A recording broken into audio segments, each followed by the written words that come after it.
ജനങ്ങളെ ദ്രോഹിക്കുന്ന നാട്ടുകാരുടെ പ്രതിഷേധം. നമുക്ക് ഏറ്റവും പേടിയെന്ന് വെച്ചാൽ ഈ മണ്ണൊക്കെ ഇടിഞ്ഞ് നേരെ വരുന്നത് ഈ താഴത്തേക്ക് തന്നെയാണ്. ഈ വീട്ടാ ആദ്യമൊക്കെ നമുക്ക് 3 വീട്ടുകാർക്ക് ബുദ്ധിമുട്ടുണ്ടായിട്ടുള്ളൂ. ഇപ്പൊ ആ പ്രദേശത്തിലെ 10-60ഓളം വീട്ടുകാർ ഇപ്പൊ അതിനെ കൊണ്ട് അനുഭവിക്കുകയാണ്. ഈ റോഡടക്കം താൽക്കാലിക റോഡാണ്, ഇത് മണ്ണിന്റെ മേലെയുള്ള റോഡാണ്. ഈ റോഡ് തെച്ചും മണ്ണ് തെച്ചും പറ്റി ഈ താഴെയുള്ള വീട്ടുകാർക്കാണ്. അതുപോലെ ഇന്നലെ മുതലേ ഞങ്ങൾ ഇത് പറയുന്നുണ്ട്. രാത്രി ഉറങ്ങുന്ന ടൈം എത്രത്തോളം ഇടിഞ്ഞു വരുമെന്ന് ഇപ്പൊ ആർക്കും പറയാനോ ആക്കാനോ കഴിയില്ല. എന്ത് ധൈര്യത്തിലാണ് നമ്മൾ പിഞ്ചു മക്കളെയും കൊണ്ട് എല്ലാരും മനസ്സുറച്ചൊന്ന് കിടന്നുറങ്ങല്. നിങ്ങൾ തന്നെ പറ, നിങ്ങൾ രാവിലെ നോക്കുമ്പോ ഇതേ സ്ഥിതിയല്ലല്ലോ. അല്ല, എനിക്കിത് താഴത്തെ മണ്ണുമായിട്ട് ബന്ധപ്പെട്ട ഒരു ഇഷ്യൂ ആണിത്. ഇതിന്റെ ഫൗണ്ടേഷൻ സോയിലുമായിട്ട് അതിൽ നമ്മൾ എല്ലാ റിപ്പോർട്ടുകളും നോക്കിയിട്ടേ പറയാൻ പറ്റുമോ, പരിശോധിക്കുന്നത്. നിർമ്മാണത്തിലിരിക്കുന്ന ദേശീയപാതയിലെ വിള്ളലുകളും ഇടിച്ചിലുകളും ജനങ്ങളെ ആശങ്കയിലാക്കിയിരിക്കുകയാണ്. മലപ്പുറം കൂരിയാട്ട് റോഡ് ഇടിഞ്ഞു താണതിന് പിന്നാലെ തലപ്പാറയിലും മമ്മാലിപ്പടിയിലും വിള്ളലുകൾ രൂപം കൊണ്ടു. കാഞ്ഞങ്ങാട് മാവുങ്കലിൽ സർവീസ് റോഡ് ഇടിഞ്ഞു താണു. കണ്ണൂർ തളിപ്പറമ്പിനടുത്ത് കുപ്പത്ത് 3 തവണ കുന്നിടിഞ്ഞു. വീടുകളിൽ ചെളി കയറിയതിനെ തുടർന്ന് നാട്ടുകാർ റോഡ് ഉപരോധിച്ചു. മഴയെ പഴിക്കുകയാണ് ദേശീയപാത അതോറിറ്റി. എന്താണ് നമ്മുടെ പാതയ്ക്ക് സംഭവിക്കുന്നത്? ഈ ചർച്ചയിൽ Shri M Vijin MLA CPM, Shri Yuvaraj Gokul BJP, Shri VR Anoop Congress, Shri Ali Akbar Muslim League, Shri doctor K Balan international geo synthetic സൊസൈറ്റിയുടെ വൈസ് പ്രസിഡന്റ് എന്നിവർ. ആദ്യം ശ്രീ എം വിജിൻ, ഇപ്പോൾ കുപ്പത്തെ ജനങ്ങളുടെ പ്രതിഷേധം നമ്മൾ കണ്ടു, ഏതാണ്ട് പൂർണ്ണമായിക്കൊണ്ടിരിക്കുകയാണ്. കാസർഗോഡ് മുതൽ മലപ്പുറം വരെയുള്ള സ്ട്രെച്ചുകളിലെ പണികൾ, അതായത് മലബാർ മേഖലയിൽ ദേശീയപാത നിർമ്മാണം പൂർണ്ണമാവാൻ പോകുന്ന ഘട്ടത്തിലാണ്. പരക്കെ ഒരിടത്തെന്ന് പറഞ്ഞുകൂടാ, പരക്കെ ഇത്തരത്തിലുള്ള സംഭവങ്ങൾ റിപ്പോർട്ട് ചെയ്യുന്നത്. അത് നേരത്തെ ഞാൻ ഇൻട്രോയിൽ സൂചിപ്പിക്കുകയുണ്ടായി എവിടെയൊക്കെ എന്ന്. ആരാണ് ഇതിന് സമാധാനം പറയേണ്ടത്? കേരളത്തെ സംബന്ധിച്ച് കേരളത്തിന്റെ സ്വപ്ന പദ്ധതി എന്നൊക്കെ പറയാം. എത്രയോ കാലത്തിന് ശേഷം ദേശീയപാത നിർമ്മാണം നടക്കുകയും അത് പൂർണ്ണമാകുകയും ചെയ്യാൻ പോകുന്ന ഘട്ടത്തിൽ ഇതുപോലെ ജനങ്ങളെ പേടിപ്പിക്കുന്ന വിധത്തിൽ മണ്ണിടിയുന്നു, റോഡുകളിൽ ഗർത്തങ്ങൾ രൂപക്കൊള്ളുന്നു. നമുക്ക് മലപ്പുറത്തെ അതിഭീകരമായിട്ടുള്ള റോഡിന്റെ അവസ്ഥ കാണാം. അപ്പോൾ ആരോടാണ് ഇതിന് സമാധാനം ചോദിക്കേണ്ടത്?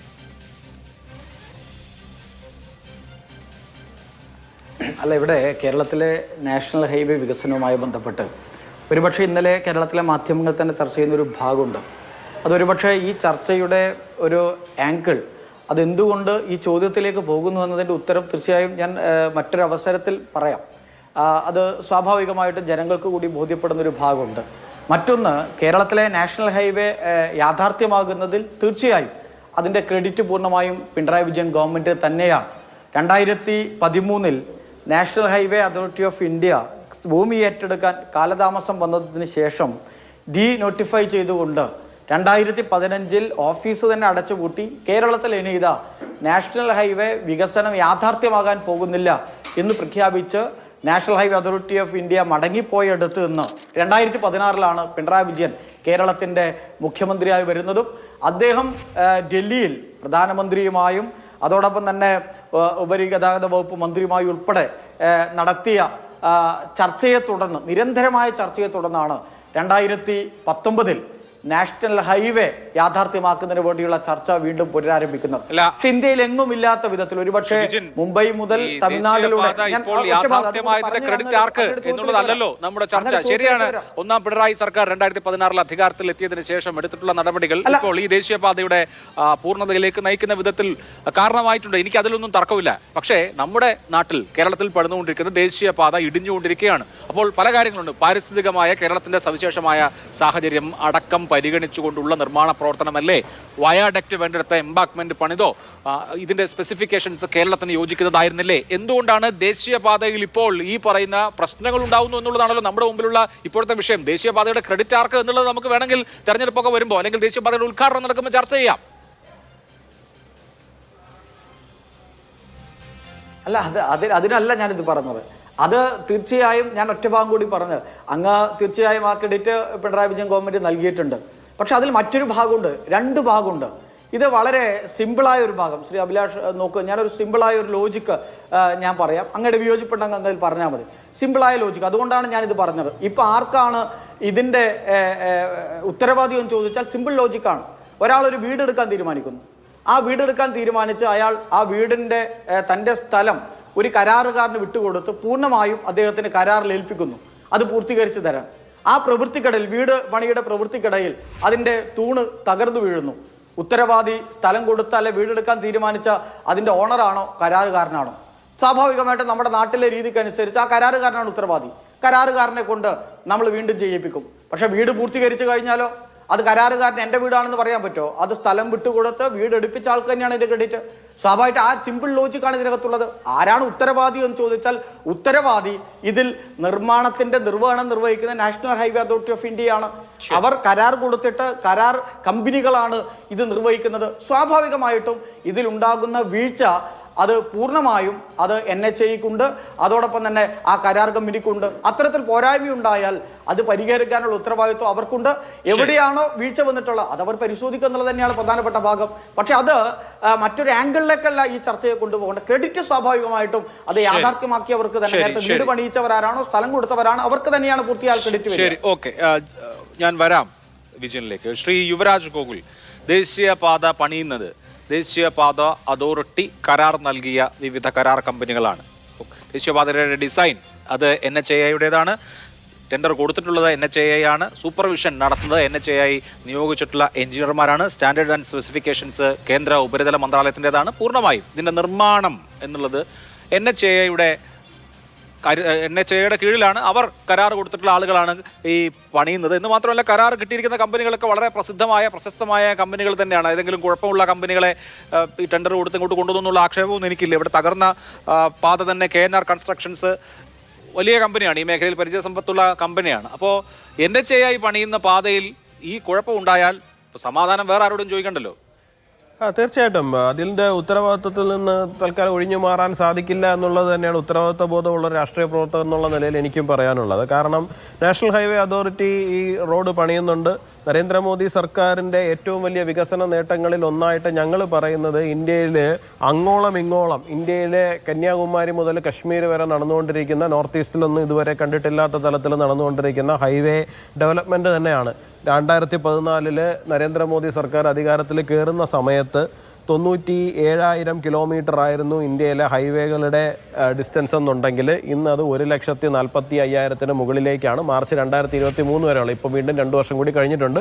നിലവിലുള്ള കണക്ക് ലഭ്യമല്ല. അതായത് സ്വതന്ത്ര ഭാരതം കണ്ടതിൻ്റെ ഏതാണ്ട് 50% വർക്ക് എക്സ്ട്രാ കഴിഞ്ഞ 10 വർഷത്തിൽ, അതായത് 65 വർഷം കൊണ്ട് 65 വർഷം കൊണ്ട് നടന്നതിൻ്റെ പകുതിയോളം വർക്ക് വീണ്ടും വെറും 10 വർഷങ്ങൾ കൊണ്ട് മാത്രം നടക്കുന്ന ഒരു സാഹചര്യത്തിലേക്ക് പോയിട്ടുണ്ട്. അപ്പോൾ അത് കേരളത്തിൽ മാത്രമല്ല നടന്നുകൊണ്ടിരിക്കുന്നത്, അത് ഇന്ത്യയിൽ ഒട്ടുക്ക് നടന്നുകൊണ്ടിരിക്കുന്ന ഒരു പ്രോസസ്സ് തന്നെയാണ്. അപ്പോൾ തീർച്ചയായിട്ടും അതിൻ്റെ ക്രെഡിറ്റ് നമ്മൾ എടുക്കുന്ന സമയത്ത് തന്നെ കേരളത്തിൽ ഉൾപ്പെടെ നടക്കുന്ന ഇത്തരം പ്രവർത്തനങ്ങളുടെ കംപ്ലീറ്റ് ഹൈവേക്ക് ഒരു പ്രശ്നം പറ്റിയിട്ടല്ല. ഞാൻ പറഞ്ഞത് അല്ലെന്ന് അഭിലാഷ് ചോദിച്ച ചോദ്യം ഇതിന്റെ ഉത്തരവാദിത്വം ആർക്ക് എന്നാണ്. തീർച്ചയായിട്ടും ഇതിന്റെ മുഴുവൻ ക്രെഡിറ്റ് നമ്മൾ എടുക്കുന്ന സമയത്ത് തീർച്ചയായിട്ടും ഇവിടെ ഉണ്ടാകുന്ന 200 മീറ്ററിൽ ഉണ്ടായിരിക്കുന്ന പാളിച്ചയുടെ ഉത്തരവാദിത്വത്തിൽ നിന്നും നമുക്ക് ഒഴിഞ്ഞു മാറാൻ വേണ്ടിയിട്ട് സാധിക്കില്ല. ഈ പറയുന്ന പോലെ തന്നെ അതിനകത്ത് എന്താണ് സംഭവിച്ചത്, ഇപ്പോൾ കുറച്ച് നേരത്തെ ശ്രീ മുഹമ്മദ് റിയാസിന്റെ ഒരു ഫേസ്ബുക്ക് പോസ്റ്റ് വന്നിട്ടുണ്ട് ഈ വിഷയവുമായി ബന്ധപ്പെട്ടിട്ട്. അനിഷ്ട സംഭവങ്ങൾ തീർത്തും ദൗർഭാഗ്യകരമാണ്, ഹൈവേ അതോറിറ്റിയായിട്ട് ബന്ധപ്പെട്ടിട്ടുണ്ട്, എന്താണ് സംഭവിച്ചതെന്നുള്ള കാര്യം അവരുടെ ഒരു എക്സ്പ്ലനേഷനും കൂടി വന്നതിന് ശേഷം മാത്രമേ അതിന്റെ ഒരു വിശദാംശങ്ങളിലേക്ക് പോകാൻ വേണ്ടിയിട്ട് സാധിക്കുള്ളൂ. ടെക്നിക്കലി ഉണ്ടായിരിക്കുന്ന ഇഷ്യൂ ആണോ അല്ല, ഇതിനകത്ത് ഇപ്പോൾ നമുക്കറിയാവുന്നിടത്തോളം ഇപ്പം ഞാനും പരിശോധിച്ച അതാണ് ഈ പറയുന്ന വിവിധ റീച്ചുകളാണ് ഇപ്പോൾ കൊടുത്തിരിക്കുന്നത്. ഇപ്പോൾ ഓരോയിടത്തും ഓരോ റീച്ചുകൾ, ഇപ്പോൾ തലപ്പാടി ചെങ്കാല ഊരാളുങ്കൽ സൊസൈറ്റിയാണ്, ചെങ്കല നീരേശ്വർ ക്ലൗഡ് എഞ്ചിനീയറിംഗ് ആണ്, ഇങ്ങനെ ഓരോ റീച്ചുകൾ ഓരോ കമ്പനിക്കാണ് കൊടുത്തിരിക്കുന്നത്. ഈ കമ്പനികൾ ബ്ലാക്ക് ലിസ്റ്റ് ചെയ്യപ്പെട്ടിട്ടുള്ള കമ്പനിയാണോ, ഈ കമ്പനിയുടെ ഭാഗത്ത് നിന്ന് അഴിമതി സംഭവിച്ചിട്ടുണ്ടോ, അവർ കൃത്യമായിട്ട് പ്രൊപ്പോർഷണലിലല്ല മെറ്റീരിയൽസ് ചേർത്തത്, അതുകൊണ്ടാണോ അത് ഒഴിഞ്ഞു മാറി പറ്റിയിരിക്കുന്നത്, അല്ല അവർ സോയിൽ ടെസ്റ്റ് നടത്തിയെടുത്ത് അവർക്ക് പാളിച്ച പറ്റിയിട്ടുണ്ടോ, ഇത്തരം വിഷയങ്ങളെ കുറിച്ചിട്ട് നമുക്ക് തീർച്ചയായിട്ടും അറിയേണ്ടതുണ്ട്. അറിഞ്ഞു കഴിഞ്ഞാൽ മാത്രമേ അവിടെ എന്താണ് സംഭവിച്ചതെന്നുള്ള കാര്യത്തെ കുറിച്ചിട്ട് നമുക്ക് മനസ്സിലാവുകയുള്ളൂ. പിന്നെ ബേസിക്കലി കേരളത്തിനെ സംബന്ധിച്ചിടത്തോളം ഇപ്പോൾ പർട്ടിക്കുലർലി ഈ വിഷയം കണ്ടുവരുന്നത് നോർത്ത് കേരള ഭാഗത്താണ്. എനിക്ക് തോന്നുന്നു സൗത്ത് കേരളയും നോർത്ത് കേരളയും തമ്മിൽ ജോഗ്രഫിക്കലി ഒരുപാട് പ്രശ്നങ്ങളുണ്ട്. അവിടുത്തെ കുന്നുകൾ എന്ന് പറയുന്നത് കുറച്ചുകൂടി ബലക്ഷയമുള്ളതാണ്. അതുപോലെ തന്നെ വയലിലൂടെ ആയിരിക്കും പലതും കടന്നു പോയിരിക്കുന്നത്. അപ്പോൾ മണ്ണ് എന്ന് പറയുന്നത് അത്രത്തോളം ബലത്തിട്ടുണ്ടോ ഇല്ലെന്ന് നമുക്കറിയില്ല. തീർച്ചയായിട്ടും നമുക്കത് പരിശോധിക്കേണ്ട കാര്യമാണ്. ഡോക്ടർ കെ ബാലൻ, ഞാൻ മറ്റ് പാനലിസ്റ്റുകളിലേക്ക് രാഷ്ട്രീയത്തിലേക്ക് പോകുന്നു. ഡോക്ടർ കെ ബാലൻ, ഇന്നിപ്പോൾ വിദഗ്ധർ പരിശോധിച്ചതിനു ശേഷം അതുപോലെ കുരിയാട് ഭാഗത്തൊക്കെ പരിശോധന നടത്തിയിരുന്നു. പറയുന്നത് ഈ അടിത്തറയിലെ മണ്ണ് മാറിപ്പോയതാണ്, അത് സ്ലിപ്പായി പോയതാണ് എന്നാണ് പോർ വാട്ടർ പ്രഷർ തുടങ്ങിയ കാര്യങ്ങൾ സൂചിപ്പിക്കുന്നു. അപ്പോൾ മഴയാണ്. മഴയിൽ വെള്ളം ഇറങ്ങിയപ്പോൾ വയൽ പോലെയുള്ള വളരെ ഉറപ്പില്ലാത്ത അയഞ്ഞ ഭാഗത്ത് ഇതുപോലെയുള്ള നിർമ്മിതി ഉണ്ടായപ്പോൾ താഴെ നിന്നുള്ള ദുർബലമായ മണ്ണ് തെന്നിപ്പോയി എന്നുള്ള വിശദീകരണമാണ് ഇപ്പോൾ കേൾക്കുന്നത്. അപ്പോൾ ഒരു പ്രധാനപ്പെട്ട ചോദ്യം വരുന്നത്, അത് വയലാണ് എന്ന് മുൻകൂട്ടി അറിഞ്ഞുകൊണ്ടാണല്ലോ ആ നിർമ്മാണ പ്രവർത്തനം. അപ്പോൾ അവിടെ ആ തരത്തിലുള്ള നിർമ്മാണ പ്രവർത്തനമാണോ നടത്തേണ്ടിയിരുന്നുള്ള ചോദ്യമുണ്ട്. അശാസ്ത്രീയമായ നിർമ്മാണ പ്രവർത്തനം എന്നതിലേക്കാണോ വിരൽ ചൂണ്ടുന്നത്? എന്ത് തോന്നുന്നു താങ്കൾക്ക്? നമ്മൾ സോയിൽ ഇൻവെസ്റ്റിഗേഷൻ നേരത്തെ പറഞ്ഞതുപോലെ ഒരു റോഡിൻ്റെ ആവശ്യത്തിന് ആദ്യം ചെയ്യുന്നത് മണ്ണ് പരിശോധനയാണ്. ഈ മണ്ണ് പരിശോധിക്കുമ്പോൾ നമ്മൾ ഹൈവേയുടെ കേസ് ആകുമ്പോൾ 200 മീറ്റർ ഡിസ്റ്റൻസ് അല്ലെങ്കിൽ 500 മീറ്റർ ഡിസ്റ്റൻസിലായിരിക്കും ഇത് ചെയ്യുന്നത്. അപ്പോൾ ആ രണ്ട് മണ്ണ് പരിശോധനയുടെ സ്ഥലങ്ങൾ തമ്മിലുള്ള ഡിസ്റ്റൻസിൽ നിന്ന് നമ്മളൊരു പ്രൊഫൈലാണ് ഉണ്ടാക്കിയെടുക്കുക. അപ്പോൾ ജനറലായിട്ടുള്ള പ്രൊഫൈലിൽ ഈ വീക്ക്നെസ് കണ്ടുവെന്ന് വരത്തില്ല. പക്ഷെ നമ്മൾ മലപ്പുറം സൈഡിലേക്ക് പോകുമ്പോൾ അവിടെ കൂടുതലും വെട്ടുകല്ലാണ്, അതായത് ലാറ്ററൈറ്റ് ആണ്. അതിൻ്റെ അടിയിലേക്ക് പോകുമ്പോൾ സോഫ്റ്റ് ലാറ്ററൈറ്റ് കടന്നു വരും. അതുപോലെ തന്നെ ഈ ഏരിയ തൃശ്ശൂരും മലപ്പുറവും എന്ന് പറയുന്ന കോൾപ്പാടശേഖരത്തിൻ്റെ ഒരു ബെൽറ്റാണ്. ഈ കോൾപ്പാടത്ത് വരുന്ന മണ്ണെന്ന് പറഞ്ഞാൽ വളരെ സോഫ്റ്റാണ്, അത് വളരെ ക്രിട്ടിക്കലാണ്, അത് നോക്കിക്കണ്ട് വേണം കൈകാര്യം ചെയ്യേണ്ടത്. നേരെ മറിച്ച് ലാറ്ററൈറ്റ് പോലുള്ള നല്ല മണ്ണ് കിട്ടുകയാണെങ്കിൽ അവിടെ നമുക്ക് ഈ പറഞ്ഞ 10-12 മീറ്റർ ഹൈറ്റുള്ള എംബാങ്ക്മെൻറ്റ് വളരെ ഫ്രീ ആയിട്ട് വെച്ച് പോകാൻ പറ്റുന്നുണ്ട്. അല്ല, അപ്പോൾ ഈ പാടത്ത് ഒരു എംബാങ്ക്മെൻറ്റ് എന്നുള്ളത് ഒരു മോശം ഐഡിയ ആയിരുന്നു, വയഡക്റ്റ് ആയിരുന്നു വേണ്ടതെന്നാണോ? അല്ലല്ല, അങ്ങനെ നമ്മൾ വയഡക്റ്റും എംബാങ്ക്മെൻറ്റും കോസ്റ്റ് കമ്പാരിസൺ ചെയ്യുമ്പോൾ പലപ്പോഴും കോസ്റ്റ് കമ്പാരിസണിൽ കോസ്റ്റ് കുറഞ്ഞ് നിൽക്കുന്നത് എപ്പോഴും എംബാങ്ക്മെൻ്റ് ആയിരിക്കും, പ്രത്യേകിച്ച് ഈ റീഇൻഫോഴ്സ്ഡ് എർത്ത് കൺസെപ്റ്റ്. പക്ഷേ ഇവിടെ പറ്റിപ്പോയതെന്ന് വെച്ച് കഴിഞ്ഞാൽ ആ പാടശേഖരത്ത് അടിയിൽ ക്ലേ ഉണ്ടാകണം, അതായത് സോഫ്റ്റ് ആയിട്ടുള്ള മൃദുവായിട്ടുള്ള ചെളിയുണ്ട്. അതിലേക്ക് ലോഡ് വന്ന് കയറുന്ന സമയത്ത് ചെറിയ സെറ്റിൽമെൻറ്റ് തുടക്കത്തിൽ തന്നെ സ്റ്റാർട്ട് ചെയ്യും. അത് ഹൈറ്റ് കൂടിക്കൂടി വരുംതോറും ഈ സെറ്റിൽമെൻറ്റ് റേറ്റും കൂടിക്കൂടി വരും.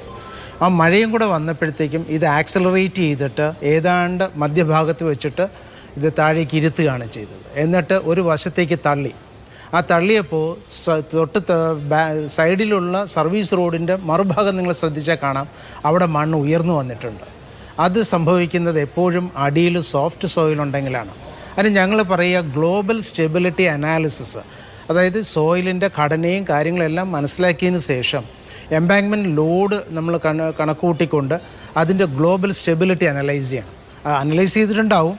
പക്ഷേ ഈ സാധ്യത, അതായത് അടിയിലുള്ള ക്ലേയുടെ സാധ്യത അവർ കണക്കിലെടുത്തുണ്ടാകാൻ സാധ്യതയില്ല എന്നാണ് എൻ്റെ നിഗമനം. ശരി, അങ്ങനെയാണ് എങ്കിൽ എന്തുകൊണ്ട് അത് കണക്കിലെടുത്തില്ല എന്നൊരു പ്രശ്നമുണ്ട്. ശ്രീ അലി അക്ബർ, മഴ വന്നു എന്നുള്ളതാണ് ഇവിടെ ചൂണ്ടിക്കാണിക്കുന്ന വിദഗ്ധരും മറ്റും ചൂണ്ടിക്കാണിക്കുന്ന പ്രശ്നം. നമുക്ക് അറിയാം, കേരളം എന്ന് പറയുന്നത് 7 മാസം നന്നായിട്ട് മഴ പെയ്യുന്ന ഒരു സംസ്ഥാനമാണ്, മഴ ധാരാളമായി കിട്ടുന്ന ഒരു സംസ്ഥാനമാണ്. ജൂൺ, ജൂലൈ, ഓഗസ്റ്റ് മാസങ്ങളിൽ കനത്ത മഴ ഉണ്ടാവാറുണ്ട്. അപ്പോൾ ഇവിടെ മെയ് മാസത്തിലെ മഴ തുടങ്ങിയപ്പോൾ തന്നെ കൂരിയാട് ഇങ്ങനെ സംഭവം ഉണ്ടായി. ഈ ഭൂപ്രദേശത്ത് ഇങ്ങനെയുള്ള ഒരു നിർമ്മാണ പ്രവർത്തനം നടത്തുമ്പോൾ പൊതുപ്രവർത്തകരുമായും പ്രാദേശിക നേതൃത്വവുമായിട്ടൊക്കെ കൺസൾട്ട് ചെയ്തിട്ടുണ്ടാവുമല്ലോ, സ്വാഭാവിക അലൈൻമെന്റ് അടക്കമുള്ള കാര്യങ്ങൾ. അപ്പോൾ ഈ കാര്യം ചൂണ്ടിക്കാണിച്ചിരുന്നു. ഇത് ഒരു പരിസ്ഥിതി ദുർബല പ്രദേശമാണ്, ഇവിടെ സൂക്ഷിച്ചുള്ള നിർമ്മാണ പ്രവർത്തനമാണ് വേണ്ടത് എന്ന് ചൂണ്ടിക്കാണിച്ചിരുന്നോ?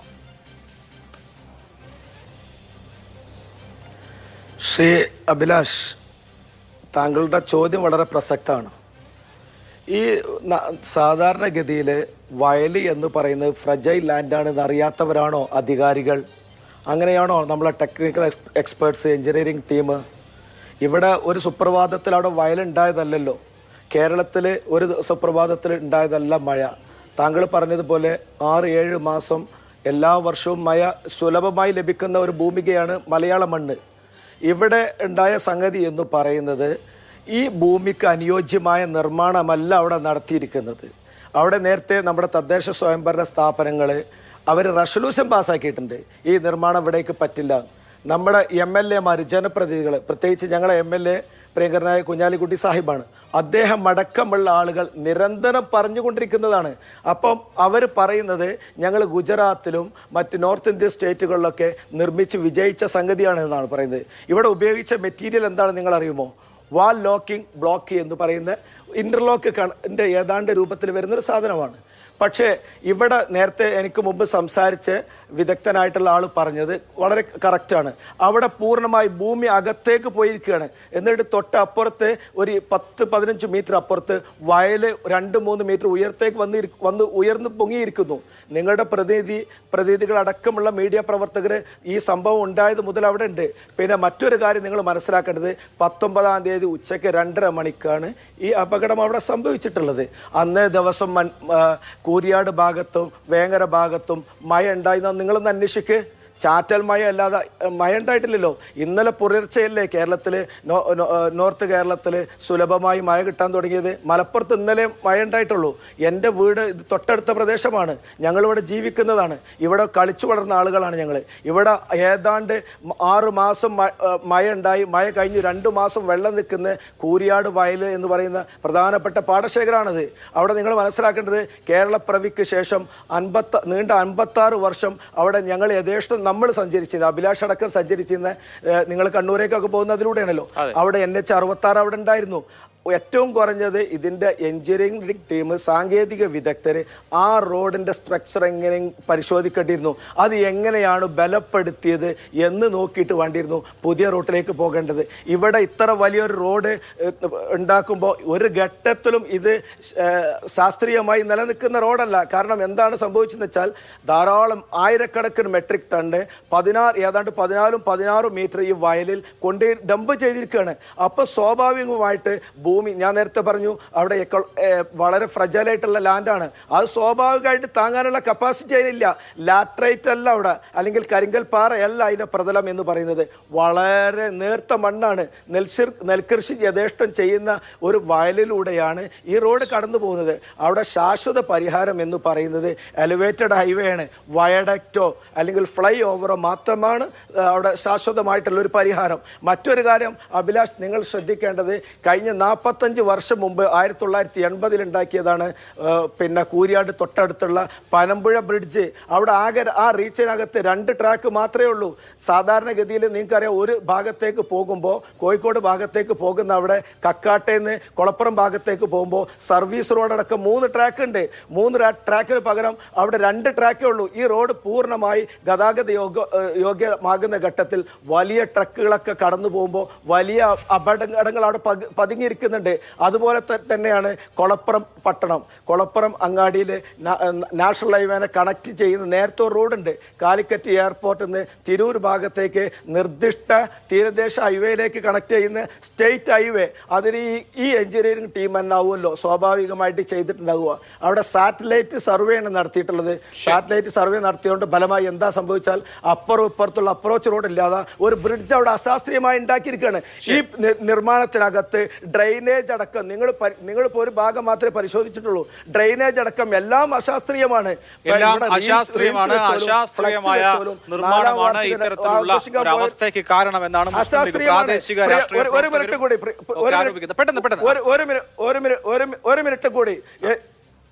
ഒരു മിനിറ്റ് കൂടി വിജിലിനോടും പിന്നെ യുവരാജിനോടും എനിക്ക് ചോദിക്കാനുള്ളത്, ചാമ്പ്യന്മാരാണ് നിങ്ങൾ ആരെടുത്തോളൂ, പക്ഷെ ഞങ്ങളുടെ പ്രയോറിറ്റി എന്ന് പറയുന്നത്, പ്രൈം പ്രയോറിറ്റി എന്ന് പറയുന്നത് നാടിൻ്റെ സുരക്ഷയാണ്. ഈ റോഡ് ഗതാഗതത്തിന് തുറന്നു കൊടുക്കണം. ഗതാഗതത്തിന് പഴയ രീതിയിലെങ്കിലും പുനഃസ്ഥാപിച്ച് നാളെ നിങ്ങൾക്ക് ചെയ്തു തരാൻ പറ്റുമോ? ഇപ്പൊ പൂർണ്ണം ഞാൻ കോഴിക്കോട്ടെ നിന്ന് വരുമ്പോൾ ഏതാണ്ട് 3 മണിക്കൂറാണ് ഞാൻ റോഡിൽ കിടന്നത്. ആരാണ് ഇതിനെ നമ്മളെ ഈ സമയനഷ്ടത്തിനൊക്കെ ഉത്തരം തരിക? വലിയ രീതിയിലുള്ള മാനസിക പീഡനം, അതുപോലെ രോഗികളൊക്കെ യഥേഷ്ടം മെഡിക്കൽ കോളേജിലൊക്കെ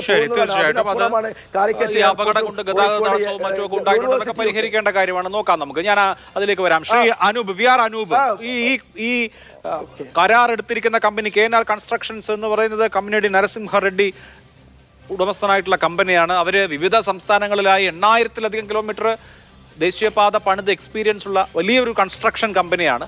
അപ്പോൾ അവരെ പോലത്തെ ഒരു കമ്പനി, പിന്നെ NHAയുടെ സൂപ്പർവിഷനിൽ നടക്കുന്ന നിർമ്മാണം. അപ്പോൾ അശാസ്ത്രീയം എന്ന് പറഞ്ഞാൽ ശരിയാണ്. ഇപ്പോൾ ഒരു നിർമ്മാണ പ്രവർത്തനത്തിൽ അപകടമുണ്ടായി എന്നുള്ളതുകൊണ്ട് പൂർണ്ണമായും നമുക്കറിയാം, ഇപ്പോൾ കാസർഗോഡ് മുതൽ മലപ്പുറം ജില്ലയുടെ ഇപ്പുറത്തെ ഭാഗം വരെ, ഏതാണ്ട് ചാവക്കാട് ഭാഗം വരെയും വലിയ തോതിൽ ഒരു 70-80% പൂർത്തിയായി കഴിഞ്ഞിരിക്കുന്നു ദേശീയപാത. അപ്പോൾ ഒരു സ്ട്രെച്ചിലെ 250 മീറ്റർ അപകടത്തിൽ നമ്മൾ ഇതിനെല്ലാം റദ്ദാക്കി കളയണോ? അല്ല, അതിലേക്ക് വരാം അഭിലാഷേ.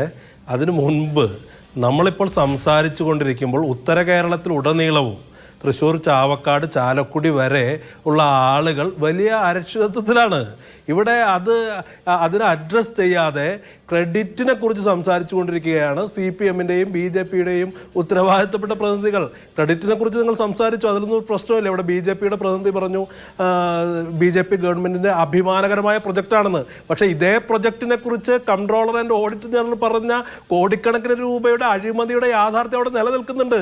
ഇപ്പം നിങ്ങളിത് നിങ്ങളെക്കുറിച്ച് അഭിമാനകരമായി പറയുമ്പോൾ തന്നെ അതിനെക്കുറിച്ച് നിരവധിയായ ആശങ്കകൾ ഉയർന്നു വന്നിട്ടുണ്ട്. പിന്നെ CPM-ൻ്റെ വിജിൻ ബോധപൂർവം മറയ്ക്കാൻ ശ്രമിക്കുന്ന ചില യാഥാർത്ഥ്യങ്ങളുണ്ട്. അദ്ദേഹം പറയുന്നത് എന്താ? അദ്ദേഹം പറയുന്നത് ഒരു വീട് വാങ്ങിച്ചു, കരാർ കൊടുത്തു, ഞങ്ങൾക്ക് അതിൽ കൂടുതൽ ഉത്തരവാദിത്വം ഇല്ലാന്നാ. പക്ഷെ വിജിന്റെ നേതാവ്, വിജിന്റെ സുഹൃത്ത് മന്ത്രിയായ റിയാസ് പറഞ്ഞുകൊണ്ടിരുന്നത് എന്താ?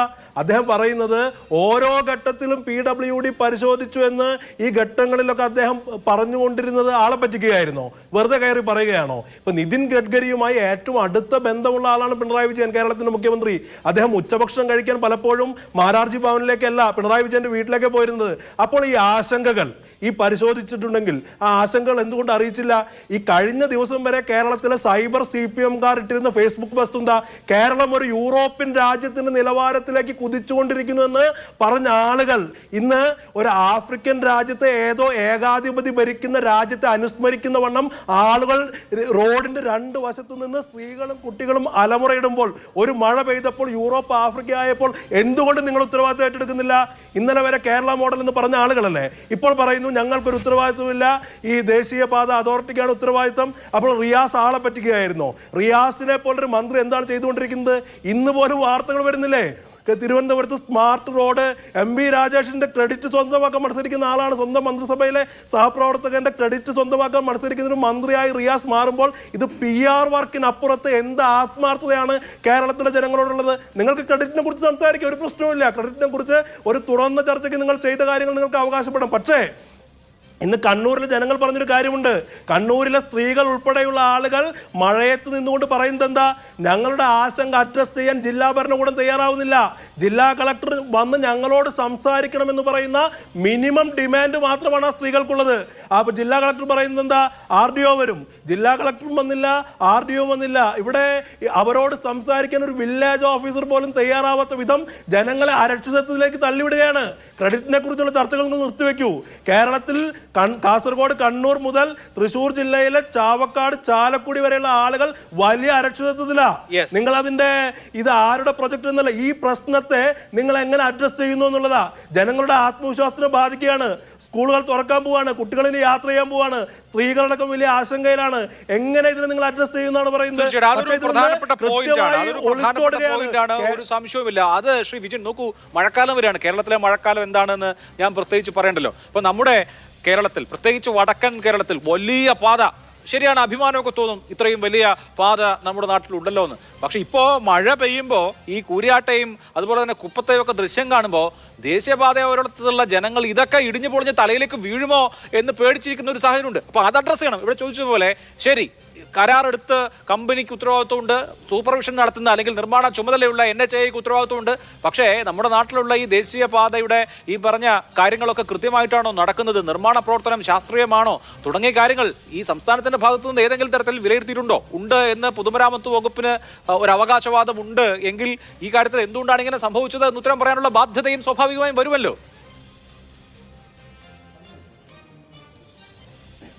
തീർച്ചയായും അതിനു മുന്നേ ഇവിടെ അങ്ങ് ചോദിച്ചൊരു ചോദ്യത്തിൽ ഒറ്റ ഭാഗമേ ഉള്ളൂ. കോൺഗ്രസിൻ്റെ പ്രതിനിധി ഇവിടെ സൂചിപ്പിച്ചതുപോലെ, ഞാൻ വീടിൻ്റെ ഉദാഹരണം മാത്രം പറയല്ല കേട്ടോ. ഇവിടെ കോൺഗ്രസിൻ്റെ പ്രതിനിധിയും അങ്ങനോട് ചോദിച്ച ചോദ്യത്തിലുള്ളൊരു ഭാഗം എന്താ?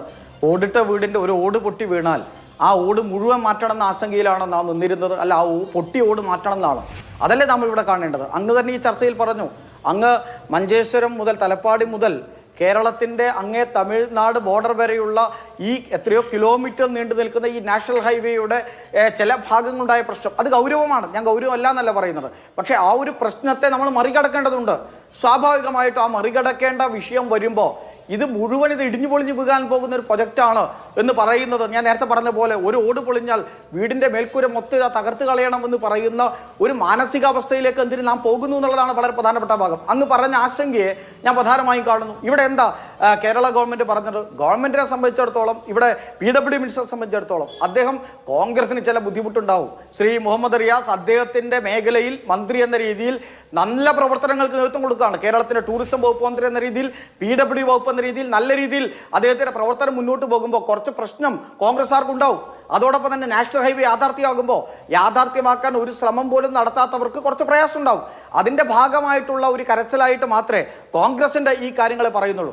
മന്ത്രി എന്ന രീതിയിൽ അദ്ദേഹം നടത്തിയ ഇടപെടൽ, ഞാനൊരു ജനപ്രതിനിധിയാണ്, ഞാനൊരു MLA കൂടിയാണ്. നാഷണൽ ഹൈവേ യാഥാർത്ഥ്യമാക്കുന്ന അതിൻ്റെ പ്രവർത്തനങ്ങളിൽ ഓരോ ഘട്ടത്തിലും കേരളത്തിൻ്റെ നാഷണൽ ഹൈവേ ഓരങ്ങളിൽ മന്ത്രി എന്ന നിലയിൽ നാഷണൽ ഹൈവേ അതോറിറ്റിക്കാണ് അതിൻ്റെ ചുമതലയും നടപടിക്രമമെങ്കിലും അതിൻ്റെ ഭാഗമായി പ്രവർത്തിച്ച ഒരാളാണ് ശ്രീ മുഹമ്മദ് റിയാസ്. ഒരു സംശയം വേണ്ട, അതിൽ കരഞ്ഞതുകൊണ്ടൊന്നും കോൺഗ്രസ്സുകാർ അവരുടെ പ്രശ്നങ്ങൾ മാറാൻ വേണ്ടി പോകുന്നില്ല. നിങ്ങൾക്കേതായാലും ഇതിൽ കരച്ചിലല്ലാതെ മറ്റൊരു പോംവഴിയില്ല എന്നുള്ള യാഥാർത്ഥ്യം നമ്മുടെ മുന്നിലുണ്ട്. മറ്റൊരു ഭാഗം അതുകൊണ്ട് ശ്രീ മുഹമ്മദ് റിയാസിനെ അവഹേളിക്കത്തക്ക വിധത്തിൽ ഈ ചർച്ചയിൽ പറയേണ്ട, അതല്ല ജനങ്ങൾക്ക് നന്നായിട്ട് അറിയാം അദ്ദേഹം നടത്തിയ ഇടപെടലുകൾ. ഇപ്പോൾ ഈ പ്രശ്നം വന്നപ്പോഴും നമ്മുടെ ഗവൺമെന്റ് അതിൽ നന്നായിട്ട് ഇടപെട്ടു. മുഖ്യമന്ത്രി പരിശോധന നടത്താൻ വേണ്ടി പോവാണ്. റിയാസ് മിനിസ്റ്റർ തന്നെ നേരിട്ട് NHAയുമായിട്ട് സംസാരിച്ചു. ഇവിടെ ഒരു പ്രധാനപ്പെട്ട ഭാഗമുണ്ട് ശ്രീ അഭിലാഷ്, അങ്ങേക്ക് അറിയാം. അതെന്താണ്? അങ്ങ് തന്നെ ഈ ചർച്ചയിൽ പറഞ്ഞൊരു ഭാഗമുണ്ട്. ഇതിൻ്റെ ഡിസൈനും ടെൻഡറും അത് സൂപ്പർവിഷനും കംപ്ലീഷൻ സർട്ടിഫിക്കറ്റ് ഉൾപ്പെടെ എല്ലാ ഭാഗങ്ങളും കൈകാര്യം ചെയ്ത നാഷണൽ ഹൈവേ അതോറിറ്റി ഓഫ് ഇന്ത്യയാണ്. എങ്ങനെയാ ഒരു ഗവൺമെന്റിന് മേൽനോട്ടം വഹിക്കാൻ പറ്റും? അത് നിർവഹിച്ചിട്ടുണ്ട്. നമ്മൾ ചെയ്യേണ്ട ഭാഗങ്ങൾ, അതിൻ്റെ യൂട്ടിലിറ്റി ഷിഫ്റ്റ് ഉൾപ്പെടെയുള്ള എല്ലാ ഭാഗങ്ങളും വളരെ വേഗത്തിൽ എടുത്തു കൊടുത്തു. ഇന്ത്യയിൽ ഒരു സംസ്ഥാനത്തിനും 25% സ്ഥലമേറ്റെടുത്ത് കൊടുക്കാൻ പൈസ വേണ്ടി വന്നില്ല നാഷണൽ ഹൈവേയിൽ. BJP പതി അതുകൂടി ഓർക്കണം. അത് കൊടുത്തിട്ടാണ് കേരളം യാഥാർത്ഥ്യമാക്കുക. അതുകൊണ്ടാണ് ഗഡ്കരി പിണറായിക്ക് നന്ദി പറഞ്ഞത്. ഇത് യാഥാർത്ഥ്യമാക്കാൻ ഇച്ഛാശക്തിയോട് ഇടപെട്ട ഒരു മുഖ്യമന്ത്രി എന്ന് പറഞ്ഞ് ഗഡ്കരി തന്നെ അഭിനന്ദിക്കുന്ന സാഹചര്യം ഉണ്ടായത്. പക്ഷെ ഇവിടെ ഇതിൻ്റെ എല്ലാ ഭാഗങ്ങളും കൈകാര്യം NHA ആണ്. എവിടെയാ PWD സൂപ്പർവിഷൻ ചെയ്യാൻ പറ്റുക? PWD എഞ്ചിനീയേഴ്സ് അല്ല ഇവിടെ കാര്യങ്ങൾ ചെയ്യുന്നത്. NHAയുമായിട്ട് നിരന്തരമായി ഇതിൻ്റെ ആശയങ്ങളും കാര്യങ്ങളും പങ്കുവച്ചിട്ടുണ്ട്. അത് യാഥാർത്ഥ്യമാണ്, അത് യാഥാർത്ഥ്യം തന്നെയാണ്. ഒത്തിരി അപകടം വരുമ്പോൾ ഞങ്ങൾ ആരും ഇടപെട്ടില്ല എന്നൊന്ന് ഇടപെട്ടിട്ടുണ്ട്. പക്ഷേ ഇത്തരമൊരു സംഭവം ദൗർഭാഗ്യകരമാണ്. അതിന് ഗൗരവതരമായി പരിശോധിക്കേണ്ടത് NHA ആണ് എന്ന ഭാഗം അവിടെ നിൽക്കുന്നുണ്ട്. അത് ഗൗരവത്തന്നെ പരിശോധിക്കുക തന്നെ വേണം. അതിൻ്റെ ഭാഗമായി എവിടെയെങ്കിലും രണ്ട് തലങ്ങളിൽ പ്രശ്നമുണ്ടായി എന്നതുകൊണ്ട് ഇതാകെ പ്രശ്നമാണെന്നോ കേരള ഗവൺമെന്റ് നടത്തിയ ഇടപെടലുകൾ അത് ഇതിലൂടെ, കാരണം ഇതിൻ്റെയൊക്കെ പ്രശ്നം അവിടെ നിന്നാണ് വരുന്നത്. കാരണം നാഷണൽ ഹൈവേ യാഥാർത്ഥ്യമായി വന്നപ്പോൾ പിണറായി സർക്കാരിന് ലോകമെമ്പാടുള്ള ജനങ്ങൾ സമ്മാനിച്ചൊരു ഹൈപ്പുണ്ട്, ജനങ്ങൾ സമ്മാനിച്ച അഭിനന്ദനമുണ്ട്. അതിനെ ഇകഴ്ത്താനും തകർക്കാനും കിട്ടിയ ഒരു ആയുധമായി മാത്രമാണ് ഈ വിഷയത്തെ കാണുന്നത്. പക്ഷേ ആ പ്രശ്നത്തെ നാഷണൽ ഹൈവേ അതോറിറ്റി അത് ഫലപ്രദമായി പരിശോധിക്കട്ടെ എന്നുള്ളതാണ് പക്ഷേ ഇവിടുത്തെ വിഷയം എന്തുകൊണ്ട് ജനങ്ങളുടെ ആശങ്ക എങ്ങനെ പരിഹരിക്കുമെന്ന കാതലമായി എന്താ പെട്ടെന്ന് പറഞ്ഞോളൂ വിജയ്. അല്ല, ഒറ്റ ഭാഗം കൂടി അല്ല, അങ്ങ് പറഞ്ഞ അവസാന ഭാഗം ജനങ്ങളുടെ ആശങ്കയെ പരിഹരിച്ചുകൊണ്ട് തന്നെ ഉന്നതതല യോഗം മുഖ്യമന്ത്രി നടത്തുന്നുണ്ട്. NHAയ്ക്ക് നിർദ്ദേശം കൊടുത്തിട്ടുണ്ട്. ഗൗരവമായി തന്നെ ജനങ്ങളുടെ ആശങ്ക പരിഹരിക്കുന്നതിന് വേണ്ടിയുള്ള ഇടപെടൽ അത് കേരള ഗവൺമെന്റ് കൂടി ഈ വിഷയത്തിൽ സജീവമായി തന്നെ നടത്തും. മറ്റൊരു ഭാഗം കൂടി, ഇവിടെ ലീഗിന്റെ പ്രതിനിധി പറഞ്ഞു അദ്ദേഹത്തിന് 3 മണിക്കൂർ നഷ്ടം വന്നു. അതെ, 3 മണിക്കൂറിലെ കേരളത്തിലെ ജനങ്ങളുടെ മണിക്കൂറുകളോളം നഷ്ടപ്പെടുന്ന ഒരു പ്രശ്നത്തിൽ നിന്നാണ് സ്ഥലം ഏറ്റെടുക്കാൻ 25% കൊടുത്ത് പിണറായി സർക്കാർ നാഷണൽ ഹൈവേ യാഥാർത്ഥ്യമാക്കുന്നത് എന്ന അതിൻ്റെ വളരെ പോസിറ്റീവായ ഭാഗം കൂടി ലീഗ് കണക്കാക്കണം.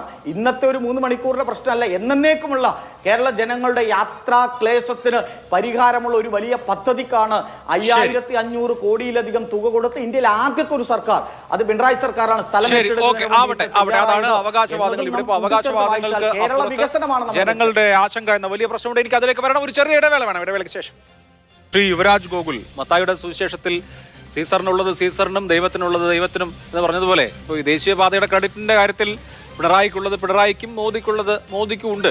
അപ്പം അതല്ലല്ലോ ഇവിടുത്തെ വിഷയം. ദേശീയപാതയിൽ വലിയ തോതിൽ ജനങ്ങൾക്ക് ആശങ്ക ഉണ്ടാക്കുന്ന വിധത്തിൽ കുഴപ്പങ്ങൾ ഉണ്ടാവുന്നു. അത് നിർമ്മാണ തകരാറാണോ, അശാസ്ത്രീയ നിർമ്മാണമാണോ, കേരളത്തിന്റെ സവിശേഷമായ പരിസ്ഥിതി കണക്കിലെടുക്കാതെയുള്ള നിർമ്മാണമാണോ എന്നുള്ളതാണ് കാതലായ പ്രശ്നം. ഇപ്പോൾ നമ്മൾ അടുത്ത വർഷം ഇതേ സമയത്ത് ഇവിടെ ഇരിക്കുമ്പോൾ ഇവിടെ ഒരു പുതിയ സർക്കാരായിരിക്കും. അടുത്ത വർഷം മാർച്ചിൽ തെരഞ്ഞെടുപ്പ് നടക്കാൻ പോവാണ്. ഏറ്റവും പ്രധാനപ്പെട്ട വിഷയം ഈ ദേശീയപാതയൊക്കെ ആയിരിക്കും. അതുകൊണ്ട് ഈ ക്രെഡിറ്റിന്റെയും അതുപോലെ തന്നെ തർക്കത്തിന്റെയും ഒക്കെ ഇന്റൻസിറ്റി മനസ്സിലാവും. അതിനപ്പുറത്ത് ഈ കേരള സ്പെസിഫിക്കായി ഉള്ള പാരിസ്ഥിതികമായ വിഷയങ്ങൾ പരിഗണിക്കാതെ മറ്റെല്ലായിടത്തും എന്നതുപോലെ ഒരു നിർമ്മാണ പ്രവർത്തനമാണോ NHA നടത്തിയത്? കൃത്യമായ പരിസ്ഥിതി പഠനം ഇതുമായി ബന്ധപ്പെട്ട എല്ലാ ആംഗിളുകളും പരിശോധിച്ചിരുന്നോ എന്നുള്ളത് പ്രശ്നമാണ്. ഇപ്പൊ ഈ പറഞ്ഞ 250 മീറ്ററിൽ ഇപ്പൊ പ്രശ്നം ഉണ്ടായി എന്ന് കരുതി ഇനി ബാക്കിയുള്ളിടത്ത് പ്രശ്നം ഉണ്ടാകാൻ പാടില്ല എന്ന് നമുക്ക് വാശി പിടിക്കാൻ പറ്റില്ല. ചിലപ്പോൾ ഉണ്ടായേക്കാം. അപ്പോൾ എന്താണ് ഇതിന് പരിഹാരം എന്നുള്ള ഒരു കാര്യം അവിടെ നിൽക്കുകയാണ്.